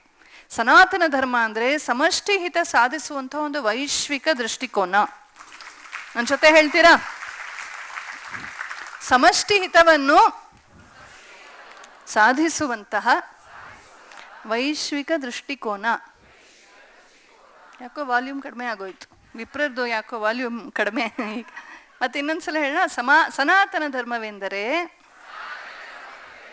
ಸಮಷ್ಟಿ ಹಿತವನ್ನು ಸಾಧಿಸುವಂತಹ ವೈಶ್ವಿಕ ದೃಷ್ಟಿಕೋನ ಅಥವಾ ವೈಶ್ವಿಕ ಒಂದು ಜೀವನ ಸಂಹಿತೆ ಅಂತಲೂ ಹೇಳ್ಬೋದು. ಆ ಜೀವನ ಸಂಹಿತೆಯನ್ನು ಹೆಂಗೆ ಕಟ್ಕೊಟ್ರು? ಪಂಚಮಹಾಯಜ್ಞಗಳ ಮೂಲಕ ಕಟ್ಕೊಟ್ರು. ಯಾವುದ್ರ ಮೂಲಕ ಕಟ್ಕೊಟ್ರು? ಕೇಳಿಸ್ಲಿಲ್ಲ, ಬಾಲ್ಕನಿಯವ್ರದ್ದು ಕೇಳಿಸ್ಲಿಲ್ಲ. ಪಂಚಮಹಾಯಜ್ಞಗಳು. ಯಜ್ಞ ಅಂದ್ರೆ ಏನು? ದೊಡ್ಡ ಹೋಮಕುಂಡ ಇರುತ್ತೆ, ಭಾರಿ ಚಪ್ರ ಹಾಕಿರ್ತಾರೆ, ದೊಡ್ಡ ಕಲಾಪಗಳು ನಡೆಯುತ್ತವೆ. ಅದು ಯಜ್ಞದ, ಅದು ದ್ರವ್ಯ ಯಜ್ಞ. ದ್ರವ್ಯ ಯಜ್ಞ, ತಪೋಯಜ್ಞ, ಜ್ಞಾನ ಯಜ್ಞ ತಥೈವಚ ಅಂತ ಕೃಷ್ಣ ಹೇಳ್ತಾನಲ್ಲ. ದ್ರವ್ಯ ಯಜ್ಞಗಳು ಒಂದೇ ಅಲ್ಲ, ಜಪ ಯಜ್ಞಾನಾಂ ಜಪಯಜ್ಞೋಸ್ಮಿ ಅಂತ ಹೇಳ್ತಾರೆ. ಜಪ ಮಾಡೋದು ಯಜ್ಞ ಅಂತ ಹೇಳ್ತಾನೆ. ನಾವು ಹೆಣ್ಮಕ್ಳು ಬೆಳಗ್ಗೆ ಒಲೆ ಹಚ್ಚಿ ಅಡುಗೆ ಮಾಡಿ ಪ್ರೀತಿಯಿಂದ ಎಲ್ಲರಿಗೂ ತಿಂಡಿ ಕಾಫಿ ಎಲ್ಲ ಮಾಡಿಕೊಟ್ಟು, ಅಡುಗೆ ಮಾಡಿಕೊಟ್ಟು ನಾವು ಇಲ್ಲಿ ಬಂದರೂ ಅಲ್ಲೆಲ್ಲ ಮಾಡಿಬಿಟ್ಟೆ ಬರ್ತೀವಲ್ವ, ಅದು ಗಾರ್ಹಪತ್ಯ ಯಜ್ಞ. ಅದು ಬರೀ ಕೆಲಸ. ಅಯ್ಯೋ ಕರ್ಮ, ಕೆಲಸ ಅಂತಂದ್ರೆ ಕರ್ಮನೇ ಅದು. ಇದು ಯಜ್ಞ ಅಂತ ಭಾವಿಸಿದ್ರೆ ಅದೊಂದು ಯಜ್ಞ. ಹೀಗೆ ನಾನಾ ಯಜ್ಞಗಳಿವೆ. ಅದರಲ್ಲಿ ಪಂಚಮಹಾಯಜ್ಞಗಳನ್ನು ಹೇಳ್ತಾರೆ. ಇದು ವಿಪ್ರರಿಗಲ್ಲೇ ಅಷ್ಟೇ ಅಲ್ಲ, ಇಡೀ ಸನಾತನ ಧರ್ಮದಲ್ಲಿ ನಮ್ಗೆ ಗೊತ್ತಿಲ್ಲದೆ ನಾವು ಪಾಲಿಸ್ತಾ ಇದ್ದೀವಿ. ಅದನ್ನ ಋಷಿಗಳು ಪಂಚಮಹಾಯಜ್ಞ ಅಂತ ಕರೆದ್ರು. ಆ ಹೆಸರನ್ನ ನಾವು ಮರ್ತಿದೀವಿ. ಇನ್ನು ಮುಂದೆ ಮರಿಬಾರ್ದು. ನಿಮ್ಮ ಪುಟಾಣಿ ಮಕ್ಕಳಿಗೆ ನಮ್ಮ ಸನಾತನ ಧರ್ಮ ಅಂತ ಏನು ಅಂತ ಹೇಳ್ಕೊಡುವಾಗ ಫಸ್ಟ್ ಸಮಷ್ಟಿ ಮತ್ತು ವ್ಯಷ್ಟಿಯ ಕಲ್ಪನೆಯನ್ನು ಕೊಟ್ಟು ಪಂಚಮಹಾಯಜ್ಞಗಳ ಬಗ್ಗೆ ಹೇಳಬೇಕು. ಆ ಪಂಚಮಹಾಯಜ್ಞಗಳು ಯಾವುದು? ಮೊದಲನೇದು ದೇವಯಜ್ಞ. ಮೊದಲನೇದು ಯಾವುದು? ದೇವಯಜ್ಞ. ಸೂರ್ಯ, ಚಂದ್ರ, ನದಿಗಳು, ಬೆಟ್ಟಗಳು, ಕಾಡುಗಳು ಎಷ್ಟು ನಮಗೆ ಕೊಡ್ತಾ ಇವೆ. ನಾವು ಸೂರ್ಯನಿಗೆ ಟ್ಯಾಕ್ಸ್ ಕಟ್ತಾ ಇದೀವ? ಬಿಸಿಲಿಗೆ sun tax, moon tax, air tax, oxygen tax ಇನ್ನೂ ಬಂದಿಲ್ಲ. ಅದೆಲ್ಲ ವಾಟರ್ ಬಿಲ್ ಏನೋ ಕಟ್ತಾ ಇದ್ದೀವಿ. ಅದು ಇರಲಿಲ್ಲ ಹಿಂದೆ. ಮುಂದೆ ಅದಕ್ಕೂ ಬರುತ್ತೋ ಏನೋ ಯಾರು ಗೊತ್ತು. ಈ ಪ್ರಕೃತಿ ನಮ್ಗೆ ಎಷ್ಟೊಂದು ಕೊಡ್ತಾ ಇದೆ ಅಲ್ವಾ? ಪ್ರಕೃತಿಯೇ ದೇವರು, ಪ್ರಕೃತಿ ನಮಗೆ ಲಕ್ಷ್ಮಿ. ಇದನ್ನು ರಿಸೋರ್ಸ್ ಅಂತ ನಮ್ಮ ಟೆಕ್ಸ್ಟ್ ಬುಕ್ಸ್ ಹೇಳುತ್ತವೆ. ಯಾಕೆ? ಟೆಕ್ಸ್ಟ್ ಬುಕ್ ಬರೆದಂಥವ್ರು ಲೂಟಿ ಕೋರರಾದಂತಹ ಯುರೋಪಿಯನ್ಸು. ಅವರ ಮತಗ್ರಂಥದಲ್ಲಿ ಪ್ರಾರಂಭದಲ್ಲೇ ಒಂದು ವಿಚಾರ ಬರುತ್ತೆ ನೋಡಿ. ಮತಗ್ರಂಥ ತುಂಬ ಮುಖ್ಯ ಏನು ಹೇಳುತ್ತೆ ಅಂತ. ಪ್ರಾರಂಭದಲ್ಲೇ ಹೇಳ್ತಾರೆ, ಗಾಡ್ ಮೇಡ್ ಮ್ಯಾನ್. ಆಯ್ತಾ? ಅಂಡ್ ಈ ಇಡೀ ಪ್ರಪಂಚ, God made the world for man, including ಹೆಂಗ್ಸು. ಎಲ್ಲರೂ ಅವನಿಗೊಂದು ಕಮಾಡಿಟಿ. ಅದಕ್ಕೆ ಅವ್ರ ಜಗತ್ತನ್ನೆಲ್ಲ ಲೂಟಿ ಹೊಡೆಯೋದು, ಕಲನೈಸ್ ಮಾಡೋದು, ಮತಾಂತರ ಮಾಡೋದು, ಡಾಮಿನೇಟ್ ಮಾಡೋದು. ಯಾಕೆ? ನನಗಾಗೆ ಎಲ್ಲ ಇರೋದು. ಆ ಮತನೇ ಹೇಳ್ಕೊಟ್ಬಿಟ್ಟಿದೆ ಅವ್ರಿಗೆ ಲೈಸೆನ್ಸ್. ನಾವೇನು ಹೇಳ್ತೀವಿ? ಇಡೀ ಜಗತ್ತು ಪ್ರಕೃತಿ, ಇದು ಲಕ್ಷ್ಮಿ ಅಮ್ಮ. ಪಾದಸ್ಪರ್ಶಂ ಕ್ಷಮಸ್ವಮೆ ಅಂತ ಭೂಮಿಗೆ ನಮಸ್ಕಾರ ಮಾಡಿ ನಾವು ಪ್ರಾರಂಭ ಮಾಡ್ತೀವಿ. ಭೂಮಾತೆ ನಮ್ಮ ಮೇಲೆ ಕೇಸ್ ಹಾಕ್ತಾಳ? ಡಾನ್ಸ್ ಮಾಡಿದ್ರು, ಪಾದಾಘಾತಂ ಕ್ಷಮಸ್ವಮೆ ಅಂತ ನೃತ್ಯ ಶುರು ಮಾಡ್ತೀವಿ ನಾವು. ತಂಬೂರಿಗೆ ನಮಸ್ಕಾರ ಮಾಡಿ ನಾವು ಸಂಗೀತ ಶುರು ಮಾಡ್ತೀವಿ. ತಬ್ಲಾಗ್ ನಮಸ್ಕಾರ ಮಾಡಿ ತಬ್ಲಾ ನುಡಿಸ್ತೀರಾ ಅಲ್ವಾ? ಮನೆ ಕಟ್ಟೋ ಮುಂಚೆ ಗುದ್ಲಿ ಪೂಜೆ ಮಾಡ್ತೀವಿ, ಭೂಮಿ ಪೂಜೆ ಮಾಡ್ತೀವಿ, ಎಲ್ಲೆಲ್ಲೂ ನಾವು ಪೂಜೆ ಮಾಡ್ತೀವಿ. ಯಾಕೆ? ಎಲ್ಲೆಲ್ಲೂ ಇರೋದು ಒಂದು ದೈವಿಕವಾದ ಚೇತನ. ಅದನ್ನು ಸದಾ ಗುರುತಿಸ್ತಾ ಇರಬೇಕು ನಾವು. ಸಮಸ್ತ ಪ್ರಕೃತಿಯಲ್ಲಿ ಭಗವಂತ ಎಲ್ಲೋ ಇಲ್ಲ, ಅದೆಲ್ಲೋ ಮೋಡದ ಆಚೆ ಎಲ್ಲೋ ಹೆವನ್ ಅಂತ ಒಂದಿದೆ, ಅಲ್ಲಿ ಕುರ್ಚಿ ಹಾಕೊಂಡು ಕೂತಿರ್ತಾನೆ. ಹಂಗಿಲ್ಲ. ಈಶ್ವರ ಸರ್ವಭೂತಾನಾಂ ಹೃದ್ದೇಶ ಅರ್ಜುನ ತಿಷ್ಠತಿ ಈಶಾವಾಸ್ಯಂ ಇದಂ ಸರ್ವಂ ಯತ್ಕಿಂಚ ಜಗತ್ಯಾಂ ಜಗತ್. ದಯವಿಟ್ಟು ಮಕ್ಕಳಿಗೆ ಹೇಳ್ಕೊಡ್ರಪ್ಪ. ಆ ಟ್ವಿಂಕಲ್ ಟ್ವಿಂಕಲ್ ಲಿಟಲ್ ಸ್ಟಾರ್ ಹೇಳೋದೇ ಆಗೋಯ್ತು. ಇದನ್ನು ಹೇಳ್ಕೊಡ್ಬೇಕು ಮಕ್ಕಳಿಗೆ. ಅದರ ಅರ್ಥವನ್ನು ಹೇಳಬೇಕು. ಈಶಾವಾಸ್ಯಂ ಇದಂ ಸರ್ವಂ ಯತ್ಕಿಂಚ ಜಗತ್ಯಾಂ ಜಗತ್. ಈ ಜಗತ್ತಲ್ಲಿರೋದು ಎಲ್ಲವೂ ಕೂಡ ಈಶನ ಆವಾಸ ಸ್ಥಾನ. ಎಂಥ ಉದಾತ್ತ ದೃಷ್ಟಿ. ಕಣ್ ತೆಗೆದ್ರು, ಕಣ್ ಮುಚ್ಚಿದ್ರು, ಕೂತು ನಿಂತರು, ಎಲ್ಲವೂ ದೈವತ್ವವೇ. ಅದಕ್ಕೆ ನಾವು ನಮಸ್ಕಾರ ಅಂತ ಹೇಳೋದು. ಯಾಕೆ ನಮಸ್ಕಾರ ಮಾಡ್ತೀವಿ? ಎಲ್ಲೆಲ್ಲೂ ಪರಮಾತ್ಮನೇ ಇರೋದು. ಎಂಥ ದೃಷ್ಟಿ ಕೊಟ್ಟಿದ್ದಾರೆ. ಹಾಗಾಗಿ ದೇವತಾ ಯಜ್ಞ. ಯಾವ ಈ ಪ್ರಕೃತಿ ರೂಪದಲ್ಲಿ ಪರಮಾತ್ಮ ನಮ್ಗೆ ಕಾಣಿಸೋದಿಲ್ಲ, ಅವನ ಸೃಷ್ಟಿ ಕಾಣಿಸ್ತಾ ಇದೆ. ಆ ಸೃಷ್ಟಿಯ ಮೂಲಕ ನಮಗೆ ನಿರಂತರ ಅನುಗ್ರಹ ಮಾಡ್ತಾ ಇದ್ದಾನೆ. ಬೆಳಕನ್ನು ಕೊಟ್ಟಿದ್ದಾನೆ, ನೀರನ್ನು ಕೊಟ್ಟಿದ್ದಾನೆ, ವನಸ್ಪತಿಗಳು ನಮಗೆ ಆಹಾರಗಳನ್ನು ಕೊಟ್ಟಿವೆ. ಇದೆಲ್ಲಕ್ಕೂ ನಾವು ಸದಾ ಕೃತಜ್ಞವಾಗಿರಬೇಕು. ಹಾಗಾಗಿ ನಾವು ಸಂಧ್ಯಾ ವಂದನೆ ಮಾಡ್ತೀವಿ, ದೇವತಾ ಕಾರ್ಯಗಳನ್ನು ಮಾಡ್ತೀವಿ, ಪೂಜೆ ಪುರಸ್ಕಾರಗಳನ್ನು ಮಾಡ್ತೀವಿ. ದರ್ಶ ಪೂರ್ಣಮಾಸ, ಅಗ್ನಿಹೋತ್ರಗಳು, ಮತ್ತು ಬ್ರಹ್ಮಚಾರಿ ಆದರೆ ಸಮಿಧಾದಾನ. ಇದನ್ನೆಲ್ಲ ನಾವೇನು ಅನ್ಕೊಂಡ್ಬಿಟ್ವಿ? ಇದೆಲ್ಲ ಸ್ಟುಪಿಡ್, ನಾನ್ಸೆನ್ಸ್, ಬಿಲೀಫ್. ಅದೇ ಯಾವನೋ ಹುಚ್ಚದ್ ಬಿಟ್ಟು ಬಂದು ಕಿಚ್ಚಿದ್ರೆ ನಮ್ಮ ಮಕ್ಕಳೆಲ್ಲ ವಾವ್ ಅಂತ ನೋಡ್ತಾ ಇರ್ತಾರೆ. ಆದರೆ ಇದನ್ನು ಹೇಳಿದಾಗ ಮೊಬೈಲ್ ನೋಡ್ತಾ ಇರ್ತಾರೆ. ಯಾಕೆ ಇಂಥ ಒಂದು ಆ್ಯಟಿಟ್ಯೂಡ್ ಬಂದಿದೆ ನಮಗೆ? ರಾಂಗ್, ಇದು ತಪ್ಪು ಶಿಕ್ಷಣದಿಂದ ಬಂದಿದೆ. ಇಡೀ ಪ್ರಕೃತಿಯನ್ನು ನಾವು ಸದಾ ಗೌರವಿಸೋದೇ ದೇವಯಜ್ಞ. ನಮ್ಮ ರಾವ್ ಅವ್ರು ಮಾಡ್ತಾ ಇರೋದು ದೇವಯಜ್ಞ. ಅದಕ್ಕೆ ಇಂಗ್ಲೀಷಲ್ಲಿ ಏನೇನೋ ಹೆಸರು ಕೊಡ್ಬೋದು, ಸರ್ವಿಸ್, ಸೋಷಿಯಲ್ ಸರ್ವಿಸ್, ಅದು ಇದು ಬ್ಲಾ ಬ್ಲಾ ಬ್ಲಾ, CSR, ಅದು ಇದು ಎಲ್ಲ ಹೇಳ್ಕೊಳ್ಳಿ. ಆದರೆ ನಮ್ಮ ಸನಾತನ ಧರ್ಮದಲ್ಲಿ ಅನಾದಿಯಿಂದಲೂ ಇದಕ್ಕೇನು ಹೆಸರು? ದೇವಯಜ್ಞ ಅಂತ. ಎಲ್ಲೆಲ್ಲೂ ದೇವರಿದ್ದಾನೆ. ಆ ಪರಮಾತ್ಮನನ್ನ ಪ್ರಕೃತಿ ರೂಪದಲ್ಲಿ ಪೂಜೆ ಮಾಡ್ತೀವಿ. ಮೊದಲನೇ ಯಜ್ಞ ಯಾವುದು ಪಂಚಮಹಾಯಜ್ಞದಲ್ಲಿ? ಎಲ್ಲರೂ ಹೇಳಿ ಮತ್ತೆ. ದೇವಯಜ್ಞ. ಎರಡನೇದು ಪಿತೃಯಜ್ಞ. ಭಗವಂತ ನಮಗೆ ಕಾಣಿಸೋದಿಲ್ಲ, ಆದರೆ ನಮ್ಮನ್ನು ಭೂಮಿಗೆ ತನ್ನಂತಹ ತಂದೆ ತಾಯಿ ನಮಗೆ ಸರ್ವಸ್ವ.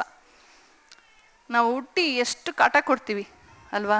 ಅಮ್ಮಂದ್ರಿಗೆ ಮಗುವಾಗಿ ಹುಟ್ಟಿ ಅದೆಷ್ಟು ನಿದ್ರೆಗೆಡಿಸಿದ್ದೀವಿ, ಕೊಯ್ಯ ಪುಯ್ಯ ಹತ್ತು ಕರೆದು ಒಳ್ಳೊಳ್ಳೆ ಸೀರೆ ಮೇಲೆಲ್ಲ ಗಲೀಜು ಮಾಡಿ, ಏನು ಒಂಥರ ಜಾಯ್ ಡಬಲ್ ಟ್ರಬಲ್ ಅಂತ ಎಲ್ಲವೂ ಇರುತ್ತೆ ಮಕ್ಕಳಿಂದ ಅಲ್ವಾ?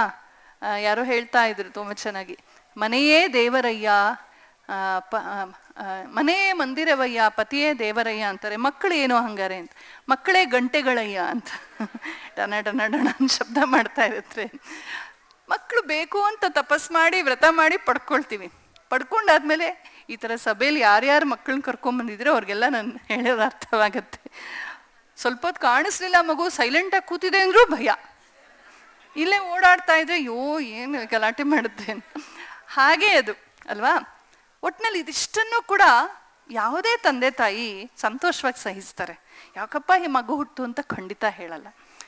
ನಮ್ಮ ಎಲ್ಲ ತಪ್ಪುಗಳನ್ನು, ನಮ್ಮ ಎಲ್ಲ ಕಾಟಗಳನ್ನು ಸ್ವೀಕರಿಸಿ ಅದನ್ನು ಒಂಥರ ಸ್ವೀಟ್ ಟ್ರಬಲ್ ಅಂತ, ಮಧುರ ಹಿಂಸೆ ಅಂತ ಭಾವಿಸುವಂಥ ತಂದೆ ತಾಯಂದಿರಿಗೆ, ಅವರ ಸಹನೆಗೆ, ಅವರ ಪ್ರೀತಿಗೆ, ಅವರಿಗೆ ಮಾರ್ಗದರ್ಶನಕ್ಕೆ ಹೆತ್ತ ತಾಯಿ ತನ್ನ ದೇಹದ ಹಾಲನ್ನೇ ಕೊಟ್ಟು ಮಗುವನ್ನು ಬೆಳೆಸ್ತಾಳೆ. ಎಷ್ಟು ನಿದ್ರೆಗೆಡ್ತಾಳೆ.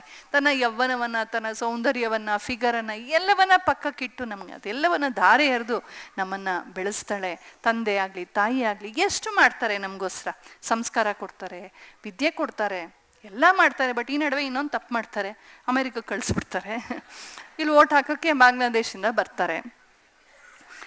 ಎಲ್ಲ ಮಾಡಿ ಬೆಳೆಸುವಂಥ ತಾಯಿ ತಂದೆಯರು ಮತ್ತು ಅವ್ರ ತಾಯಿ ತಂದೆಯರು ಹೀಗೆ ನಮ್ಮ ಹಿಂದೆ ಒಂದು ನಮ್ಮ ಪಿತೃಗಳ ದೊಡ್ಡ ಸರಣಿ ಇದೆಯಲ್ಲ, ಅವರೆಲ್ಲರನ್ನೂ ಕೂಡ ನಾವು ಪಿತೃದೇವೋಭವ ಅಂತ ಪ್ರತಿದಿನವೂ ಆರಾಧಿಸಬೇಕು. ಬದುಕಿರೋವರೆಗೂ ಚೆನ್ನಾಗಿ ನೋಡ್ಕೋಬೇಕು, ಅವ್ರಿಗೆ ಕಾಲು ಮುಟ್ಟಿ ನಮಸ್ಕಾರ ಮಾಡಬೇಕು. ಯಾವುದೋ ಒಂದು ಮದುವೆ ಮನೆಗೆ ಹೋಗಿದ್ದೆ ಸುಮಾರು ವರ್ಷದ ಹಿಂದೆ. ಅವಾಗ ಆ ಮದುವೆ ಆಯಿತು, ಹುಡುಗ ಬೇರೆ ದೇಶದವನು. ನಮಸ್ಕಾರ ಮಾಡಪ್ಪ ತಂದೆ ತಾಯಿಗೆ, ಅಜ್ಜಿ ತಾತಗೇನೆ ತಲೆ ಕೆರ್ಕೊಳ್ತಿದ್ದ, ಬ್ರಾಹ್ಮಣ ಹುಡುಗ. ನಾಚಿಗೆ, ಹೆತ್ತ ತಾಯಿ ತಂದೆಯರಿಗೆ ನಮಸ್ಕಾರ ಮಾಡಕ್ಕೆ ನಾಚ್ಕೊಳ್ಳೋ ಅಷ್ಟರ ಮಟ್ಟಿಗೆ ಮೆಕಾಲೆ ಎಫೆಕ್ಟ್ ಉಂಟಾಗಿದೆ ನಮ್ಮಲ್ಲಿ. ಪಿತೃಯಜ್ಞ ಅಂದರೆ ಬದುಕಿರೋವರೆಗೂ ತಂದೆ ತಾಯಂದ್ರನ್ನ ಚೆನ್ನಾಗಿ ನೋಡ್ಕೋಬೇಕು, ಸದಾ ಅಕ್ನಾಲೆಡ್ಜ್ ಮಾಡಬೇಕು. ಯಾರೇನೇ ಮಾಡಿದ್ರು ನನ್ನ ತಂದೆ ತಾಯಿ ಆಶೀರ್ವಾದದಿಂದ. ಇದು ನಮ್ಮ ಭಾರತೀಯ ಸಂಸ್ಕೃತಿ. ಯಾರು ಸಮ್ಮಾನ ಮಾಡಿದ್ರೆ ಇಲ್ಲಿ ಹಿಂಗೆ ಬರೋದು, ಹಿಂಗೆ ಕೂತ್ಕೊಳ್ಳೋದು. ತಾವು ಕಷ್ಟಪಟ್ಟು ಸಾಧಿಸಿದ್ರು ಕೂಡ ಎಲ್ಲ ನನ್ನ ತಂದೆ ತಾಯಂದ್ರ ಕೃಪೆ, ಗುರು ಹಿರಿಯರ ಕೃಪೆ ಅಂತಲೇ ಹೇಳ್ಬೇಕು. ಅದೇ ಭಾರತೀಯ ಸಂಸ್ಕೃತಿ. ಹಾಯ್ ಹಿಂಗೆ ಹೇಳೋದು ನಮ್ಮ ಸಂಸ್ಕೃತಿ ಅಲ್ಲ, ನಾನೇ ಎಲ್ಲ ಮಾಡಿದ್ದು ಅನ್ನೋದು ನಮ್ಮ ಸಂಸ್ಕೃತಿ ಅಲ್ಲ. ಯಾಕೆ? ಬದುಕೋವಾಗಲೇ ನಾವು ಆ ಪರಂಪರೆಯನ್ನು ಅಕ್ನಾಲೆಡ್ಜ್ ಮಾಡಬೇಕು. ಅದನ್ನು ಕುಲ ಅಂತ ಕರೆದ್ರು. ಕುಲ ಪರಂಪರೆ, ಕುಲ ದೇವತೆ ಇದ್ದಾಳೆ ನಮಗೆ. ಕುಲದೇವತೆ ಯಾರು? ಕುಲವೇ ದೇವತೆ. ಆ ಕುಲಕ್ಕೆ ಒಂದು ಅಮ್ಮನವ್ರ ರೂಪ ಕೊಟ್ಟಿರೋದು. ಇದನ್ನು ಪಿತೃಯಜ್ಞ ಅಂತ ಹೇಳ್ತಾರೆ. ಅವ್ರು ಗತಿಸಿ ಹೋದ್ಮೇಲೂ ಕೂಡ ಶ್ರಾದ್ದಾದಿ ಕರ್ಮಗಳನ್ನು ಮಾಡಬೇಕು, ಬಹಳ ಗೌರವದಿಂದ ಅಂತ್ಯೇಷ್ಟಿ ಮಾಡಬೇಕು. ಈ ನಡುವೆ ಒಂದು ಕೆಟ್ಟ ಚಾಳಿ ಬಂದ್ಬಿಟ್ಟಿದೆ, ಟೈಮ್ ಇಲ್ಲ ಯಾರಿಗೂ. ಸೊ ಅಂತ್ಯೇಷ್ಟಿ ನಮಗಾಗಿ ಇಷ್ಟು ವರ್ಷ ಕೊಟ್ಟಂಥ ತಂದೆ ತಾಯಿಗೆ ಅಂತ್ಯೇಷ್ಟಿ ಹೊತ್ತಿಗೆ ಟೈಮ್ ಆಗೋದಿಲ್ಲ. ಕೊನೆ 3 ದಿನ ಪುರೋಹಿತರೆ ಎಲ್ಲ ಮಾಡಿಬಿಡಿ, ಡಬಲ್ ದುಡ್ಡು ಕೊಟ್ಬಿಡ್ತೀನಿ, ಕೊನೆ 3 ದಿನ ಮಣಮಣ ಅಂತ ಎಲ್ಲ 10 ದಿನದ್ದು ಸೇರಿಸಿ ಮುಗಿಸ್ಬಿಟ್ಟು ಹೊಟ್ಟೋಗ್ಬಿಡೋದು. ಆಮೇಲೆ ಅದಕ್ಕಿಂತ ಇನ್ನೊಂದಾಗೋಗಿದೆ, ಪ್ರತಿ ತಿಂಗಳು ಮಾಡಬೇಕಾದಂಥ ಮಾಸಿಕ, ಉನುಮಾಸಿಕ, ಮೊದಲ ವರ್ಷದ್ದು ಎಲ್ಲ ಸೇರಿಸ್ಬಿಟ್ಟು ವರ್ಷದ ಕೊನೆನಲ್ಲೋ ಮೊದಲು ಮಾಡಿ ಮುಗಿಸ್ಬಿಡೋದು. ಮಾಲಿಗೆ ಟೈಮ್ ಇದೆ, ಸಿನಿಮಾಗೆ ಟೈಮ್ ಇದೆ, ಹರಟೆ ಹೊಡೆಯೋಕ್ಕೆ ಟೈಮ್ ಇದೆ, ವಾಟ್ಸಪ್ ನೋಡೋಕ್ಕೆ ಟೈಮ್ ಇದೆ. ಆದರೆ ಹೆತ್ತ ತಂದೆ ತಾಯಂದಿರಿಗೆ ಕೊಡೋಕ್ಕೆ ಸಮಯ ಇಲ್ವಾ? ವರ್ಷದಲ್ಲಿ 1 ದಿನ ಅವ್ರಿಗಾಗಿ ಶ್ರಾದ್ದ ಮಂತ್ರಗಳು ಹೇಳುತ್ತವೆ, ನಿನಗೆ ದ್ರವ್ಯ ಇಲ್ಲ, ಅನುಕೂಲ ಇಲ್ಲ, ಏನೂ ಇಲ್ಲ ಮಾಡೋಕ್ಕೆ, ಶ್ರಾದ್ದ ಮಾಡೋಕ್ಕೆ ಅಂದರೆ ಒಂದು ಕಡೆ ಕುತ್ಕೊಂಡು ಕಣ್ಣೀರು ಸುರಿಸು ಅಂತ ಹೇಳುತ್ತೆ, ಮಂತ್ರಗಳು ಹೇಳುತ್ತವೆ. ನಮ್ಮ ಪೂರ್ವಜರಿಗೆ ನಾವು ಆ ಗೌರವ ಕೊಡದೆ ಹೋದರೆ ನಾವು ಪಿತೃಯಜ್ಞದಿಂದ ಭ್ರಷ್ಟರಾದ ಹಾಗೆ. ಹಾಗಾಗಿ ಪಿತೃಯಜ್ಞ ತುಂಬ ಮುಖ್ಯ. ಮೊದಲನೇ ಯಜ್ಞ ಯಾವುದು? ದೇವಯಜ್ಞ. 2ನೇದು ಪಿತೃಯಜ್ಞ. ಯಂಗ್ಸ್ಟರ್ಸ್ ಹೇಳಬೇಕು, ಸ್ವಲ್ಪ ಮೊಬೈಲ್ ಪಕ್ಕಕ್ಕೆ ಇಟ್ಬಿಟ್ಟು ಯಂಗ್ಸ್ಟರ್ಸ್ ರಿಪೀಟ್ ಮಾಡಬೇಕು. ಎಷ್ಟು ಸೇರ್ತಾ ಸೇರ್ತಾ ಸೇರ್ತಾ ಮಹಾನದಿಗೆ ಉಪನದಿಗಳು ಸೇರಿ ಅದು ಅದ್ಭುತವಾದ ಧಾರೆ ಆಗೋ ಹಾಗೆ ನಮ್ಮ ಭಾಷೆ ಇರ್ಬೋದು, ಉಡುಗೆ ತೊಡುಗೆ, ಸೀರೆ ಉಟ್ಕೊಂಡಿರ್ತೀವಿ, ಈ ಒಡವೆ ಇರ್ಬೋದು, ನಾವು ಮಾಡುವ ಊಟ ಇರ್ಬೋದು, ನಮ್ಮ ಜೀವನ ಸಂಹಿತೆ ಇರ್ಬೋದು, ವಿವಾಹಾದಿ ಸಂಸ್ಕಾರಗಳಿರ್ಬೋದು, ವ್ಯವಸ್ಥೆ ಇರ್ಬೋದು, ಮನೆ ಕಟ್ಟೋದಿರ್ಬೋದು, ವಾಸ್ತುಶಿಲ್ಪ ಇರ್ಬೋದು, ಚತುಷ್ಷಷ್ಟಿ ಕಲೆಗಳಿವೆ, ಅಷ್ಟಾದಶ ವಿದ್ಯಾಸ್ಥಾನಗಳಿವೆ. ತತ್ವಶಾಸ್ತ್ರಕ್ಕೆ ಬೇಕಾ, ನೀತಿಶಾಸ್ತ್ರಕ್ಕೆ ಬೇಕಾ, ಲೌಕಿಕಕ್ಕೆ ಬೇಕಾ, ಕೃಷಿಗೆ ಬೇಕಾ, ತೋಟಗಾರಿಕೆಗೆ ಬೇಕಾ, ಅಡುಗೆಗೆ ಬೇಕಾ, ಆಯುರ್ವೇದಕ್ಕೆ ಬೇಕಾ, ಅಥವಾ ಸುಮ್ಮನೆ ಸಂತೋಷ ಪಡಕ್ ಬೇಕಾ, ಸಂಗೀತ ಬೇಕಾ, ನೃತ್ಯ ಬೇಕಾ, ಎಷ್ಟು ಆಯಾಮಗಳಲ್ಲಿ ನಮಗೆ ಒಂದು ಜ್ಞಾನವನ್ನ ಆವಿಷ್ಕರಿಸಿ ವಿದ್ಯಾ ಪದ್ಧತಿಗಳನ್ನು ಸೃಷ್ಟಿಸಿ ನಮಗೆ ಕೊಟ್ಟಿದಾರಲ್ಲ. ಇವತ್ತು ನಾವು ಸಿವಿಲೈಸ್ಡ್ ಸೊಸೈಟಿ, ನಾವು ತುಂಬ ಬುದ್ಧಿವಂತರು, ಭಾಳ ಫಾರ್ವರ್ಡ್ ಅಂತೆಲ್ಲ ತುಂಬ ನಮಗೆ ನಾವೇ ಬೆಂತಟ್ಕೊಳ್ತೀವಿ. ಆದರೆ ನಮ್ದೇನಿದೆ ಕೊಡುಗೆ ಇದರಲ್ಲಿ? ಅವ್ರು ಕೊಟ್ಟಿರೋ ಕನ್ನಡವನ್ನು ನೆಟ್ಟಕ್ಕೆ ಕಲಿತ್ರೆ ಸಾಕು, ನಾವು ಕೊಟ್ಟಿರೋ ಸಂಸ್ಕೃತವನ್ನು ನೆಟ್ಟಕ್ಕೆ ಕಲಿತ್ರೆ ಸಾಕು, ಕೊಟ್ಟಿರೋ ಆ ಪಾಕಶಾಸ್ತ್ರವನ್ನು ನೆಟ್ಟಗೆ ಮನೇಲಿ ಮಾಡ್ಕೊಂಡು ತಿಂದರೆ ಸಾಕು. ಆ ಬೀದಿ ಪಕ್ಕದಲ್ಲಿ 6 ತಿಂಗಳು ಟಿಂಡ್ ಫುಡ್ಡು, ಕ್ಯಾಂಡ್ ಫುಡ್ನ ಮೋರಿ ಪಕ್ಕದಲ್ಲಿ ಬೆವರು ಸುರಿಸ್ಕೊಂಡು ಸ್ನಾನವೂ ಮಾಡದೆ ಮಾಡಿಕೊಡ್ತಾನೆ. ಅದೇ ಕೈಯಲ್ಲಿ ಪ್ಲಾಸ್ಟಿಕ್ ಕವರ್ ಇರುತ್ತೆ. ಸೊ ನಮಗೆ ತುಂಬ ಹೈಜಿನಿಕ್. ಅದು ನಮ್ಮ ಪ್ರಾಬ್ಲಮ್. ಅದು ಕೈಯಲ್ಲಿ ಪ್ಲಾಸ್ಟಿಕ್ ಕವರ್ ಇದ್ಬಿಟ್ರೆ ತುಂಬ ಹೈಜಿನಿಕ್. ನಮ್ಮ ಪ್ರಾಬ್ಲಮ್ ಇದು. ಹಾಗಾಗಿ ಋಷಿ ಸಂಸ್ಕೃತಿ ಏನಿದೆ, ಅಧ್ಯಯನಂ ಅಧ್ಯಾಪನಂ ಚ. ನಮಗೆ ಯಾಕೆ ಇಷ್ಟು ಗೌರವ ಕೊಡ್ತಾರೆ ಗೊತ್ತಾ? ವಿಪ್ರರಿಗೆ ಕೊಡ್ತಾ ಇದ್ರು ಗೊತ್ತಾ? ಯಾಕೆ ಅಂದರೆ ಅಧ್ಯಯನ ಮತ್ತು ಅಧ್ಯಾಪನ. ವಿದ್ಯಾಂ ಪ್ರದಾತೀತಿ ವಿಪ್ರಹ. ಪಾರಂಪರಿಕ ವಿದ್ಯೆಗಳನ್ನು ಕಷ್ಟಪಟ್ಟು ಉಳಿಸಿ ತಂದಂತಹ ಒಂದು ಕುಲ ವಿಪ್ರಕುಲ. ಎಷ್ಟೋ ಸಮಸ್ಯೆಗಳ ಮಧ್ಯದಲ್ಲಿ, ಈಗಂತೂ ನಾನು ಬರೀ ವೇದಾಧ್ಯಯನ ಮಾಡ್ತೀನಿ ಅಂದರೆ ನಮಗೆ ಹೊಟ್ಟೆ ತುಂಬುತ್ತೇನೋ ಗ್ಯಾರಂಟಿ ಇಲ್ಲ. ಕೆಲವ್ರಿಗೆ ತುಂಬುತ್ತೆ, ಅದರಲ್ಲೂ ಅವರು ಸ್ಮಾರ್ಟ್ ಇರಬೇಕು, ಯೋಗ್ಯರಿರಬೇಕು. ಯಾವುದೇ ಒಂದು ಪಾರಂಪರಿಕ ವಿದ್ಯೆಯನ್ನಷ್ಟೇ ನಾನು ಹಿಡಿತೀನಿ ಅಂದರೆ ನಮಗೆ ದುಡ್ಡು ಬರುತ್ತೇನೋ ಗ್ಯಾರಂಟಿ ಇಲ್ಲ. ಅಷ್ಟಾದರೂ ಕೂಡ ಇದು ನನ್ನ ಕುಲವೃತ್ತಿ, ಉಳಿಸ್ಬೇಕು, ಇದು ಪೌರೋಹಿತ್ಯ ಉಳಿಸ್ಬೇಕು, ಈ ಮನೆ ದೇವ್ರ ಪೂಜೆ ಮಾಡಬೇಕು, ಇದನ್ನು ಮಾಡಬೇಕು ಅಂತ ಹೇಳಿ ಇದನ್ನು ಉಳಿಸ್ಕೊಂಬಂದ್ರಲ್ಲ. ಒಂದು ಕಡೆ ಆಡ್ಕೊಳ್ಳೋ ಅಂಥವ್ರು ಸಿನಿಮಾಗಳಲ್ಲಿ ನಮ್ಮ ಬ್ರಾಹ್ಮಣರನ್ನ ಆಡ್ಕೊಂಡಷ್ಟು ಯಾರನ್ನ ಆಡ್ಕೊಂಡಿದ್ದಾರೆ ಸಿನಿಮಾಗಳಲ್ಲಿ? ಒಂದು ಸಿಖ್ಖರನ್ನ, ಇನ್ನೊಂದು ಬ್ರಾಹ್ಮಣರನ್ನ. ಅರ್ಚಕರನ್ನ ಎಷ್ಟು ಕೀಳಾಗಿ ತೋರಿಸ್ತಾರೆ, ಎಷ್ಟು ಕೀಳಾಗಿ ತೋರಿಸ್ತಾರೆ. ಒಂದು ಮೌಲ್ವಿನ ತೋರಿಸ್ಬಿಡ್ಲಿ ನೋಡೋಣ ಗಟ್ಸಿದ್ರೆ, ಒಬ್ಬ ಪೇಸ್ಟರ್ನ ತೋರಿಸ್ಲಿ ನೋಡೋಣ. ನಮ್ಮ ಸನ್ಯಾಸಿಗಳನ್ನ, ನಮ್ಮ ಅರ್ಚಕರನ್ನ, ನಮ್ಮನ್ನ ಎಷ್ಟು ಕೀಳಾಗಿ ತೋರಿಸ್ತಾರೆ. ನಮ್ಮ ವೇಷಭೂಷಗಳನ್ನ ಎಷ್ಟು ಆಡ್ಕೊಳ್ತಾರೆ. ಅಲ್ಲಿ ಇಲ್ಲಿ ಪ್ಯಾಂಟ್ ಹರ್ಕೊಂಡು ಕೂದಲಕ್ಕೆ ಎದುರ್ಕೊಂಡು ಹುಚ್ಚುಚ್ಚಾಗಿ ಆಡೋದನ್ನ ಫ್ಯಾಷನ್ ಅಂತ ಬೇರೆ ಹೇಳ್ತಾರೆ. ನಾವು ಸಭ್ಯ ಸುಂದರವಾಗಿ ಅಲಂಕಾರ ಮಾಡ್ಕೊಂಡು ಅವ್ರಿಗೆ ಹೇಳ್ಕೊಡ್ಬೇಕಾಗಿತ್ತು, ನಾವು ಕಿವಿ ಹಿಂಡಿಚಿ ಹಿಂಗೆ ಬಟ್ಟೆ ಹಾಕೊಳ್ರು ಅಂತ. ಆದರೆ ನಮ್ಮ ಆ ಋಷಿ ಪ್ರಣೀತವಾದ ವಿದ್ಯೆಗಳೇನಿದೆ ಅದನ್ನು ಉಳಿಸೋದು ಒಂದು ಯಜ್ಞ ಅಂತ ಕರೆದ್ರು. ಇವತ್ತು ನಾವೆಲ್ಲ ಯಜ್ಞ ಭ್ರಷ್ಟರು. ಋಷಿ ಯಜ್ಞವನ್ನು ಮಾಡ್ತಾನೇ ಇಲ್ಲ. ಕಲಿಬೇಕು, ಕಲಿಸ್ಬೇಕು. ನಾನು ಕೈ ಜೋಡಿಸಿ ಪ್ರಾರ್ಥನೆ ಮಾಡ್ತೀನಿ, ಇಷ್ಟೊಂದು ವಿದ್ಯಾ ಪ್ರಕಾರಗಳಿವೆ, ಯಾವುದಾದ್ರು ಒಂದಾದರೂ ಭಾರತೀಯ ವಿದ್ಯೆಯನ್ನು ನೀವು ಕಲ್ತ್ಕೊಳ್ಳಿ, ಮಕ್ಳಿಗೂ ಕಲಿಸಿ. ಒಂದೇ ಒಂದು ಭಾರತೀಯ ವಿದ್ಯೆಯೂ ನಮಗೆ ಗೊತ್ತಿಲ್ಲ ಅಂದರೆ ನಾವು ಭಾರತೀಯರ ಅಂತ ಪ್ರಶ್ನೆ ಹಾಕೋಬೇಕೋ ಬೇಡವ ನಾವು? ನನಗೆ ಕನ್ನಡ ಬರುವುದಿಲ್ಲ, ಐ ರೀಡ್ ಓನ್ಲಿ ಇಂಗ್ಲಿಷ್, ಎತ್ತಿ ಮುಖಕ್ಕೆ ಹೊಡಿಬೇಕಂತವ್ರಿಗೆ. ಗೆಟ್ ಲಾಸ್ಟ್, ಹೋಗಿ ಪಾಕಿಸ್ತಾನ್ಗೆ ಅಂತ ಕಳಿಸ್ಬೇಕು. ಅದಕ್ಕೆ ಅವಮಾನ ಪಡಬೇಕು, ಹೆಮ್ಮೆ ಪಡೋದಲ್ಲ. ಯಾರೋ ಒಬ್ರು ದೊಡ್ಡ ಸಾಹಿತಿ ಬ್ರಾಹ್ಮಣರೇ ನಮ್ಮ ಮನೆಗೆ ಬಂದಿದ್ರು, ಮೊಮ್ಮಗಳನ್ನ ಕರ್ಕೊಂಬಂದಿದ್ರು. ನಾನು ಸುಮ್ಮನೆ ಕೇಳಿದೆ, ಅಜ್ಜಿ ದೊಡ್ಡ ಸಾಹಿತಿ ಅಲ್ವಾ, ನೀನು ಏನೇನು ಓದ್ತೀಯಮ್ಮ? ಬರೀ I read only English, I don't know Kannada. ಇಲ್ಲೇ ಬೆಳೆದಿರೋದು, ಬೆಂಗಳೂರಲ್ಲೇ ಬೆಳೆದಿರೋ ಹುಡುಗಿ. ಅವ್ರ ಅಜ್ಜಿಗೂ ತುಂಬ ಖುಷಿ, ಎಲ್ಲಿಗೆ ಹೋಗ್ತಾ ಇದ್ದೀವಿ ನಾವು ಅಂತ. ನಮ್ಮನ್ನ ಕೊಚ್ಚಿ ಬಡ್ದು ಲೂಟಿ ಹೊಡೆದು ಹೊಳ್ದಂತ ಕಳ್ಳರು ಅವ್ರ ಭಾಷೆ ಕಲಿಯೋದ್ರಲ್ಲಿ ಇಷ್ಟು ಸಂತೋಷನಾ ನಮಗೆ? ಚೈನಾ ಹೋಗಿ ಬನ್ನಿ, ಯಾರಿಗೂ ಅಂತ ಇಂಗ್ಲೀಷ್ ಬರಲ್ಲ. ಇಡೀ ಜಗತ್ತಲ್ಲಿ ಒಂದು 36 ದೇಶಗಳಲ್ಲಿ ಅಷ್ಟೇ ಇಂಗ್ಲೀಷ್ ಇಷ್ಟೊಂದು ಹಚ್ಕೊಂಡಿರೋದು. ಅನ್ಯಾಯವಾಗಿ ನಮ್ಮ ದೇಶನೂ ಒಂದು. English is not the measure of our intelligence. ಅಷ್ಟು ನಮ್ಮ ಯೂತ್ಗೆ ಅರ್ಥ ಆದರೆ ಸಾಕು. ನಮ್ಮ ನಿಜವಾದ ಕೆಪಾಸಿಟಿ ಏನಿದೆ ಅದು ನಮ್ಮ ಕೆಲಸದಲ್ಲಿದೆ. ನಮ್ಮ ಪ್ರಾಣೇಶ್ ಗಂಗಾವತಿ ಅವರು ಯಾವಾಗಲೂ ಹೇಳ್ತಿರ್ತಾರೆ, ನಾನು ಕನ್ನಡ ಒಂದೇ ಸರಿಯಾಗಿ ಬರೋದು, ಅದನ್ನು ಮಾತಾಡಿಕೊಂಡೇ ನಾನು ಜಗತ್ತಿನ 28 ದೇಶ ಸುತ್ಕೊಂಡ್ಬಂದಿದ್ದೀನಿ, ಚಪ್ಪಾಳೆ ಹೊಡ್ಸ್ಕೊಂಡಿದ್ದೀನಿ ಅಂತ. 4 ಬಂಚ್ ಆಫ್ ಇಂಗ್ಲೀಷ್ ವರ್ಡ್ಸು, ಒಂದಷ್ಟು ವೆಸ್ಟರ್ನ್ ಡ್ರೆಸ್ಸಸ್ಸು, ಆಮೇಲೆ ಒಂಥರ ಅಮೆರಿಕನ್ ಅವ್ರ ಥರ ಏಪ್ ಮಾಡ್ಕೊಂಡಿರೋದು. ಜೀವನದಲ್ಲಿ ಎಂದಾದರೂ ಅಮೆರಿಕಕ್ಕೆ ಹೋಗಿ ಅಲ್ಲಿ ಕೂತ್ಕೊಂಡ್ಬಿಡ್ಬೇಕು. ಇಷ್ಟೇ ಇರುವಂತಹ ಯೂಸ್ಲೆಸ್ ಯೂತ್ ಯಾರಿದ್ದಾರೆ ಅವರು MG ರೋಡಲ್ಲಿ ಅಪ್ಪನ ದುಡ್ಡನ್ನ ಖರ್ಚು ಮಾಡ್ತಾ ಇರ್ತಾರೆ. I did shopping in MG road. ಏನು ಮಾಡಿದ್ರು, 10 ರೂಪಾಯಿ ವಸ್ತುವಿಗೆ 1000 ರೂಪಾಯಿ ಕೊಟ್ಬಿಟ್ಟು ಶಾಪಿಂಗ್ ಮಾಡಿದ್ರು. ಇವ್ರು ಉದ್ಧಾರ ಮಾಡ್ತಾರ ದೇಶನ? ನಮ್ಮ ಬೀದಿ ಬದಿನಲ್ಲಿ ಅಜ್ಜಿ ಕೂತ್ಕೊಂಡು 500 ರೂಪಾಯಿ ಸಾಲ ತಂದ್ಬಿಟ್ಟು ಒಂದು ಚಿಕ್ಕದಾಗಿ ವ್ಯಾಪಾರ ಮಾಡ್ತಾ ಇರುತ್ತಲ್ಲ ಫುಟ್ಪಾತ್ ಮೇಲೆ, ಅವ್ರಿಗೆ ವ್ಯಾಪಾರ ಮಾಡಿ ಅವರು ನಿಜವಾದ ಭಾರತೀಯರು. ನಾನು ಹಾಗೆ ಮಾಡ್ತೀನಿ, ಅದಕ್ಕೆ ಧೈರ್ಯವಾಗಿ ಹೇಳ್ತಾ ಇದ್ದೀನಿ. ನಮ್ಮ ದೇಶಿ ವಿದ್ಯೆಗಳನ್ನು, ನಮ್ಮ ದೇಶಿ ಪ್ರಾಡಕ್ಟ್ಸನ್ನು, ನಮ್ಮ ಸ್ವದೇಶೀಯವನ್ನು ನಾವು ಎಷ್ಟು ಬೆಳೆಸ್ತೀವೋ, ಗಿಡ ಬೆಳೆಸೋದು, ಮರ ಬೆಳೆಸೋದು. ನಮ್ಮ ಡಾಕ್ಟರ್ಸು ಎಷ್ಟು ಚೆನ್ನಾಗಿದ್ದಾರೆ. ನನ್ನ ಪಾಲಿಗೆ ಡಾಕ್ಟರ್ಸ್ ದೇವರುಗಳು. ನನಗೂ ಬಹಳ ಮುಖ್ಯವಾದ 2-3 ಸರ್ಜರೀಸ್ ಎಲ್ಲ ಆಗಿದೆ. ಬಟ್ ನನ್ನ ಡಾಕ್ಟರ್ಸ್ ಎಂಥ ಒಳ್ಳೆಯವರು ಅಂತಂದರೆ, ನನಗೆ ಹಿಪ್ ಜಾಯಿಂಟ್ ರೀಪ್ಲೇಸ್ಮೆಂಟ್ ಆಗಿದೆ. ಅದಕ್ಕೆ ನಾನು ಸಾಕಷ್ಟು ಸಫರ್ ಮಾಡಿದ್ದೀನಿ. ಅದಾದರೂ ಕೂಡ ಅದಾದಮೇಲೆ ಎಲ್ಲ ಬೆಟ್ಟ ಹತ್ಕೊಂಡ್ಬಂದ್ಬಿಟ್ಟಿದ್ದೀನಿ. ನಾನು ಹಿಮಾಲಯನ್ ಟ್ರೆಕ್ಕಿಂಗ್ ಎಲ್ಲ ಮಾಡಿದ್ದೀನಿ. ಯಾಕೆ? ಅಂಥ ಡಾಕ್ಟರ್ಸ್ ಇದ್ದಾರೆ ಇಲ್ಲಿ. ನಮ್ಮ ಥರದೇ ಕೇಸ್ ಇರುವಂಥ ನಮ್ಮ ನೆಂಟರೊಬ್ರು ಇದ್ದಾರೆ, ಅಮೇರಿಕಾದಲ್ಲಿ ಇದ್ದಾರೆ. ಅವರು ಹಿಪ್ ಜಾಯಿಂಟ್ ರಿಪ್ಲೇಸ್ಮೆಂಟ್ ಮಾಡ್ಕೊಂಡಿದ್ದಾರೆ. ಅವ್ರು ಹೇಳ್ತಾರೆ, ಟೆರಿಬಲ್ ಫೀಲಿಂಗ್, ನನಗೆ ಒಳಗಡೆ ಹಿಂಗೆ ಅಲ್ಲಾಡುತ್ತೆ, ಏನೋ ಮಾಡಿಟ್ಬಿಟ್ಟಿದ್ದಾರೆ ಡಾಕ್ಟರ್ಸ್ ಅಂತ. ಸೊ ಅಲ್ಲೂ ಮನುಷ್ಯರೇ ಇರೋದು, ಇಷ್ಟು ಅರ್ಥ ಆದರೆ ಸಾಕು. ನಾವು ಒಂದು ಹ್ಯಾಂಗ್ ಓವರಲ್ಲಿ ಇದ್ದೀವಿ. ಡೆಸ್ಟಿನೇಷನ್ ಅಮೇರಿಕಾ ಅನ್ನೋ ಹುಚ್ಚನ್ನು ಮೂಡಿಸ್ಬಿಟ್ಟಿದ್ದಾರೆ. ಈಗ ಅದನ್ನು ಬಿಡಿಸಿ ನಾವು ಡೆಸ್ಟಿನೇಷನ್ ಭಾರತ ಅಂತನ್ನುವ ಒಂದು ಕನಸನ್ನು ಕೊಡಬೇಕಾಗಿದೆ. ಚಿಲ್ಕೂರಲ್ಲಿ, ಹೈದ್ರಾಬಾದ್ ಹತ್ರ ಚಿಲ್ಕೂರ್ ಅಂತ ಒಂದು ಊರಿದೆ. ಅಲ್ಲಿ ವೀಸಾ ವೆಂಕಟೇಶ್ವರಲು ಅಂತ ಒಂದು ಗುಡಿ ಇದೆ. ಅಲ್ಲಿ ನಮ್ಮ ಯೂತ್ ಎಲ್ಲ ಹೋಗ್ಬಿಟ್ಟು ಕೂತ್ಕೊಂಡು ನಿಂತಿರ್ತಾರೆ. ವೆಂಕಟೇಶ್ವರ, ಅಮೇರಿಕಕ್ಕೆ ವೀಸಾ ಕೊಡಿಸು, ಜರ್ಮನಿಗೆ ವೀಸಾ ಕೊಡಿಸು, UK ವೀಸಾ ಕೊಡಿಸು, ಅಲ್ಲಿ ವೀಕೆಂಡ್ಸ್. ಅದಕ್ಕೇನು ಖರ್ಚು ಮಾಡ್ಕೊಂಡು ಹೋಗಿ ಪೂಜೆ ಮಾಡಿಸಿದ್ದು. ನಂದೊಂದು ಕನಸು, ಎಲ್ಲ ಕಡೆ ಹೇಳ್ತಾ ಇದ್ದೀನಿ, ನಿಮಗೂ ಹೇಳ್ತಾ ಇದ್ದೀನಿ. ನಾವು ಜರ್ಮನಿಲಿ, UK, USA, ಆಸ್ಟ್ರೇಲಿಯಲ್ಲಿ ಎಲ್ಲ ಕಡೆ ವೀಸಾ ವೆಂಕಟೇಶ್ವರಲು ಗುಡಿಗಳ ಬ್ರಾಂಚಸ್ನ ಓಪನ್ ಮಾಡಬೇಕು. ಅವ್ರು ಬಂದಲ್ಲಿ ಪ್ರಾರ್ಥನೆ ಮಾಡಬೇಕು, ಓ ವೆಂಕಟೇಶ್ವರ, ಭಾರತಕ್ಕೆ ವೀಸಾ ಕೊಡಿಸು, ಭಾರತಕ್ಕೆ ವೀಸಾ ಕೊಡಿಸು, ಭಾರತಕ್ಕೆ ವೀಸಾ ಕೊಡಿಸು ಅಂತ ಭಾರತವನ್ನು ಕಟ್ಟಬೇಕು. ಆಗತ್ತಾ?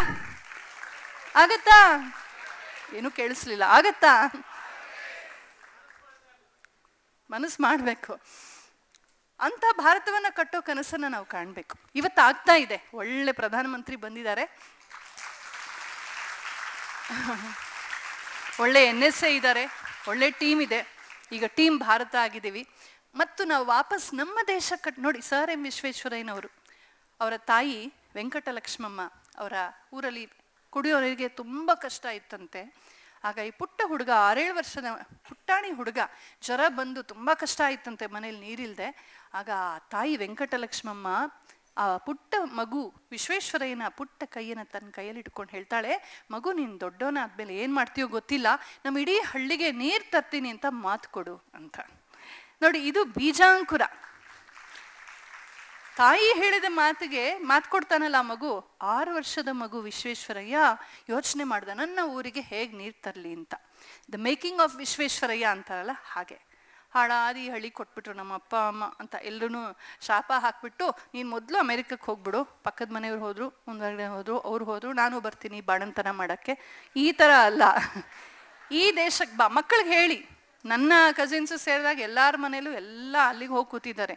ವಾಪಸ್ ಅವ್ರು ಬರಲ್ಲ, ನಾಟ್ ರಿಟರ್ನಿಂಗ್ ಇಂಡಿಯನ್ಸ್, ಅದು ಹೇಳ್ತಾ ಇರೋಣ. ನಾವು ಚೆನ್ನಾಗಿದ್ದೀವಿ, ಬನ್ನಿ ವಾಪಸ್. ಅಲ್ಲೇನಿದೆ ಆ ಟ್ರಂಪ್ ಹತ್ರ ಬೆದರ್ಸ್ಕೊಂಡು ಬನ್ನಿ ಇಲ್ಲಿ, ಮೋದಿಯ ಭಾರತಕ್ಕೆ ಬನ್ನಿ ಅಂತ ಹೇಳಬೇಕು ನಾವೀಗ. ಋಷಿ ಸಂಸ್ಕೃತಿ ನಮ್ಮದನ್ನು ನಾವು ಮರೆಯದೆ, ನಮ್ಮ ವೇಷ ಭೂಷ, ಭಾಷೆ, ಭಾವನೆ ಮತ್ತು ಆಚಾರ ವಿಚಾರ ಇದನ್ನು ಉಳಿಸೋದಿದೆಯಲ್ಲ, ಇದನ್ನು ಋಷಿಯಜ್ಞ ಅಂತ ಹೇಳಿದ್ರು. ಇವತ್ತು MG ರೋಡ್ ಅನಿಮಲ್ಸ್ ಆಗಿ ನಮ್ಮ ಮಕ್ಕಳು ಹಾಳಾಗ್ತಾ ಇದ್ದಾರೆ. ಬ್ರಾಹ್ಮಣರ ಮಕ್ಕಳು ಅಂತಿಲ್ಲ, ಎಲ್ಲರ ಮಕ್ಕಳು ಅಷ್ಟೇ. ತಿನ್ನಬಾರ್ದನ್ನು ತಿನ್ಕೊಂಡು, ಮಾಡಬಾರ್ದನ್ನು ಮಾಡಿಕೊಂಡು, ಐ ಆಮ್ ವೆರಿ ಪ್ರೋಗ್ರೆಸಿವ್. ಏನು ಪ್ರೋಗ್ರೆಸಿವ್? ನೆಟ್ಟಿಗೆ ಸಂಸಾರ ಮಾಡೋಕ್ಕೆ ಬರಲ್ಲ, 2 ದಿನಕ್ಕೆ ಡಿವೋರ್ಸ್ ಆಗ್ತಾ ಇದೆ. ನೆಟ್ಟಿಗೆ ಸಂಸಾರ ನಡೆಸೋಕ್ಕೂ ಬರಲ್ಲ, ತಂದೆ ತಾಯಿ ನೋಡ್ಕೊಳಕ್ಕೂ ಬರಲ್ಲ. ಮನೇಲಿ ಕೆಲಸ ಇದ್ರೆ ಮಾಡೋಕ್ಕೆ ಅವಮಾನ, ಪೊರಕೆ ಮುಟ್ಟಕ್ಕೆ ಅವಮಾನ, ಅಡುಗೆ ಮಾಡೋಕ್ಕೆ ಅವಮಾನ, ಕಾಲ ಮೇಲೆ ಕಾಲು ಹಾಕೊಂಡು ಕೂತ್ಕೊಂಡು ಸಂಪಾದಿಸ್ಬೇಕಿದೆಲ್ಲ ಭ್ರಾಂತಿಗಳು ಪ್ರಿಜುಡೀಸ್ ಇದೆಯಲ್ಲ, ಇದು ತುಂಬ ಮೆಕಾಲೆ ಎಜುಕೇಷನಲ್ಲಿ ವಿದ್ಯೆಗಿಂತ ಪ್ರಿಜುಡೀಸ್ ಜಾಸ್ತಿ ಬಂದಿದೆ. ಅದನ್ನು ಮೊದಲು ನಾವು ಏನೋ ಮಾಡಬೇಕು. ಹಾಗಾಗಿ ಋಷಿ ಯಜ್ಞ ಅಂತ ಅಂದೇ ಹೇಳಿದ್ರು. 3ನೇ ಯಜ್ಞ ಯಾವುದು? ಋಷಿ ಯಜ್ಞ. ಮೊದಲನೇದು, 2ನೇದು, 3ನೇದು ಋಷಿ ಯಜ್ಞ. 4ನೇದು ಮನುಷ್ಯ ಯಜ್ಞ ಅಥವಾ ನೃಯಜ್ಞ. ಅಂತಂದರೆ ಆತಿಥ್ಯ, ಪ್ರೀತಿ, ವಿಶ್ವಾಸ, ಸ್ನೇಹ, ಒಬ್ರಿಗೆ ಸೀಟ್ ಬಿಟ್ಕೊಡ್ತೀವಿ, ಇನ್ಯಾರೋ ವೃದ್ಧರಿದ್ರೆ ದಾಟಿಸ್ತೀವಿ, ಏನೋ ಒಂದು ಮಾಡ್ತೀವಲ್ವ. ಯಾರೋ ಮನೇಲಿ ಬಸ್ರಿ ಇದ್ದಾಳೆ ಅಂದರೆ ನಾವೆಲ್ಲ ಉಂಡೆ ಚಕ್ಲಿ ಕರ್ಕೊಂಡು ಅವ್ಳಿಗೆ ಬಸ್ರಿ ಬೈಕೇ ಇರ್ಬೋದು ಅಂತ ತೊಗೊಂಡೋಗಿ ಕೊಡ್ತೀವಿ. ಬಾಣಂತಿ ಇದ್ದಾಳೆ ಅಂದರೆ ಅವ್ರಿಗೇನೋ ಒಂದು ಗೊಜ್ಜು ತೊಕ್ಕು ಮಾಡ್ಕೊಂಡು ತೊಗೊಂಡು ಹೋಗಿ ಕೊಡ್ತೀವಿ. ಹೀಗೆ ಏನೋ ಒಂದು ಒಟ್ಟಿನಲ್ಲಿ ಮತ್ತೆ ಯಾರಿಗೋ ಒಬ್ರು ಸಹಾಯ ಆಗುವಂತೆ ಬದುಕುವಂಥದ್ದನ್ನು ಭಿಕ್ಷುಕರಿಗೆ ದಾನ ಮಾಡುವಂಥದ್ದು. ಯಾರಿಗೇನು ಬೇಕೋ ನಮ್ಮಲ್ಲಿ ನೋಡಿ, ಕಾರ್ತಿಕ ಮಾಸ ಬಂದರೆ ದೀಪ ದಾನ ಮಾಡು, ಶ್ರಾವಣ ಮಾಸ ಬಂದರೆ ಛತ್ರಿ ದಾನ ಮಾಡು, ಬೇಸಿಗೆ ಬಂದರೆ ಚಪ್ಪಲಿ ದಾನ ಮಾಡು, ಇನ್ಯಾವುದೋ ಬಂದರೆ ಇನ್ನೇನೋ ದಾನ ಮಾಡು, ವಸ್ತ್ರ ದಾನ ಮಾಡು, ಸುಮಂಗ್ಲಿ ಪೂಜೆ ಮಾಡು, ಷಷ್ಠಿ ಬ್ರಹ್ಮಚಾರಿಗೇನಾದ್ರು ಕೊಡು, ದಂಪತಿಗಳು ಕೊಡು, ಹಿರಿಯರು ಕೊಡು, ಕೊಡ್ತಾನೇ ಇರು, ಕೊಡು ಕೊಡು ಕೊಡು. ಇದೇ ಮನುಷ್ಯ ಯಜ್ಞ. ಯಾವುದೇ ಹಬ್ಬ, ಒಂದು ಅರ್ಶಿನ ಕುಂಕುಮವಾದರೂ, ಒಂದು ತಾಂಬೂಲ, ಒಂದು ಹಣ್ಣು ಕೊಡದೆ ನಾವು ಹಬ್ಬ ಪೂರ್ಣವಾಗತ್ತಾ? ಹಬ್ಬ ಪೂರ್ಣವಾಗತ್ತಾ? ನಮ್ಮನೆ ಒಬ್ಬಟ್ಟು, ಕೇಸರಿ ಬಾತು ಒಂಚೂರು ಪಕ್ಕದ ಮನೆಯವ್ರಿಗೆ ಹೋದ್ರೇ ಅದು ಹಬ್ಬ. ಅದನ್ನು ಮನುಷ್ಯ ಯಜ್ಞ ಅಂತ ಕರೆದ್ರು. ಅದನ್ನು ಮಾಡ್ತಾ ಇದ್ದೀವಿ. ಇನ್ಮೇಲೆ ಅದಕ್ಕೆ ಹೆಸರಿದೆ ಅಂತ ತಿಳ್ಕೊಂಡು ಮಾಡೋಣ. ಸೊ 4ನೇ ಯಜ್ಞ ಯಾವುದು?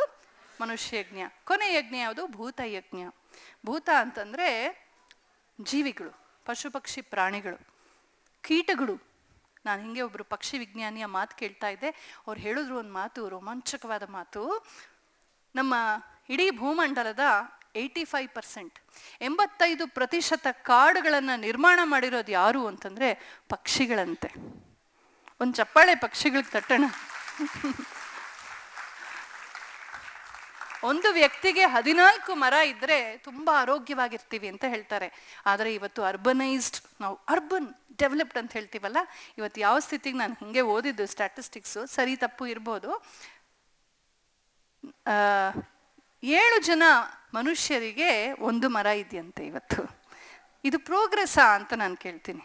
ಇದು ಯಾವ ಸೀಮೆ ಪ್ರೋಗ್ರೆಸ್ಸು? ಎಲ್ಲ ಮಾಡಿಬಿಟ್ಟು, ಇಂಗ್ಲೀಷ್ ಮಾತಾಡ್ಬಿಟ್ಟು, ಉಸಿರಾಡೋಕೆ ಆಮ್ಲಜನಕವನ್ನೇ ಇಲ್ದಂಗೆ ಮಾಡ್ಕೊಂಡಿದ್ದೀವಲ್ವ. ಕೆರೆಗಳನ್ನು ಬತ್ತಿಸ್ತಾ ಇದ್ದೀವಲ್ಲ.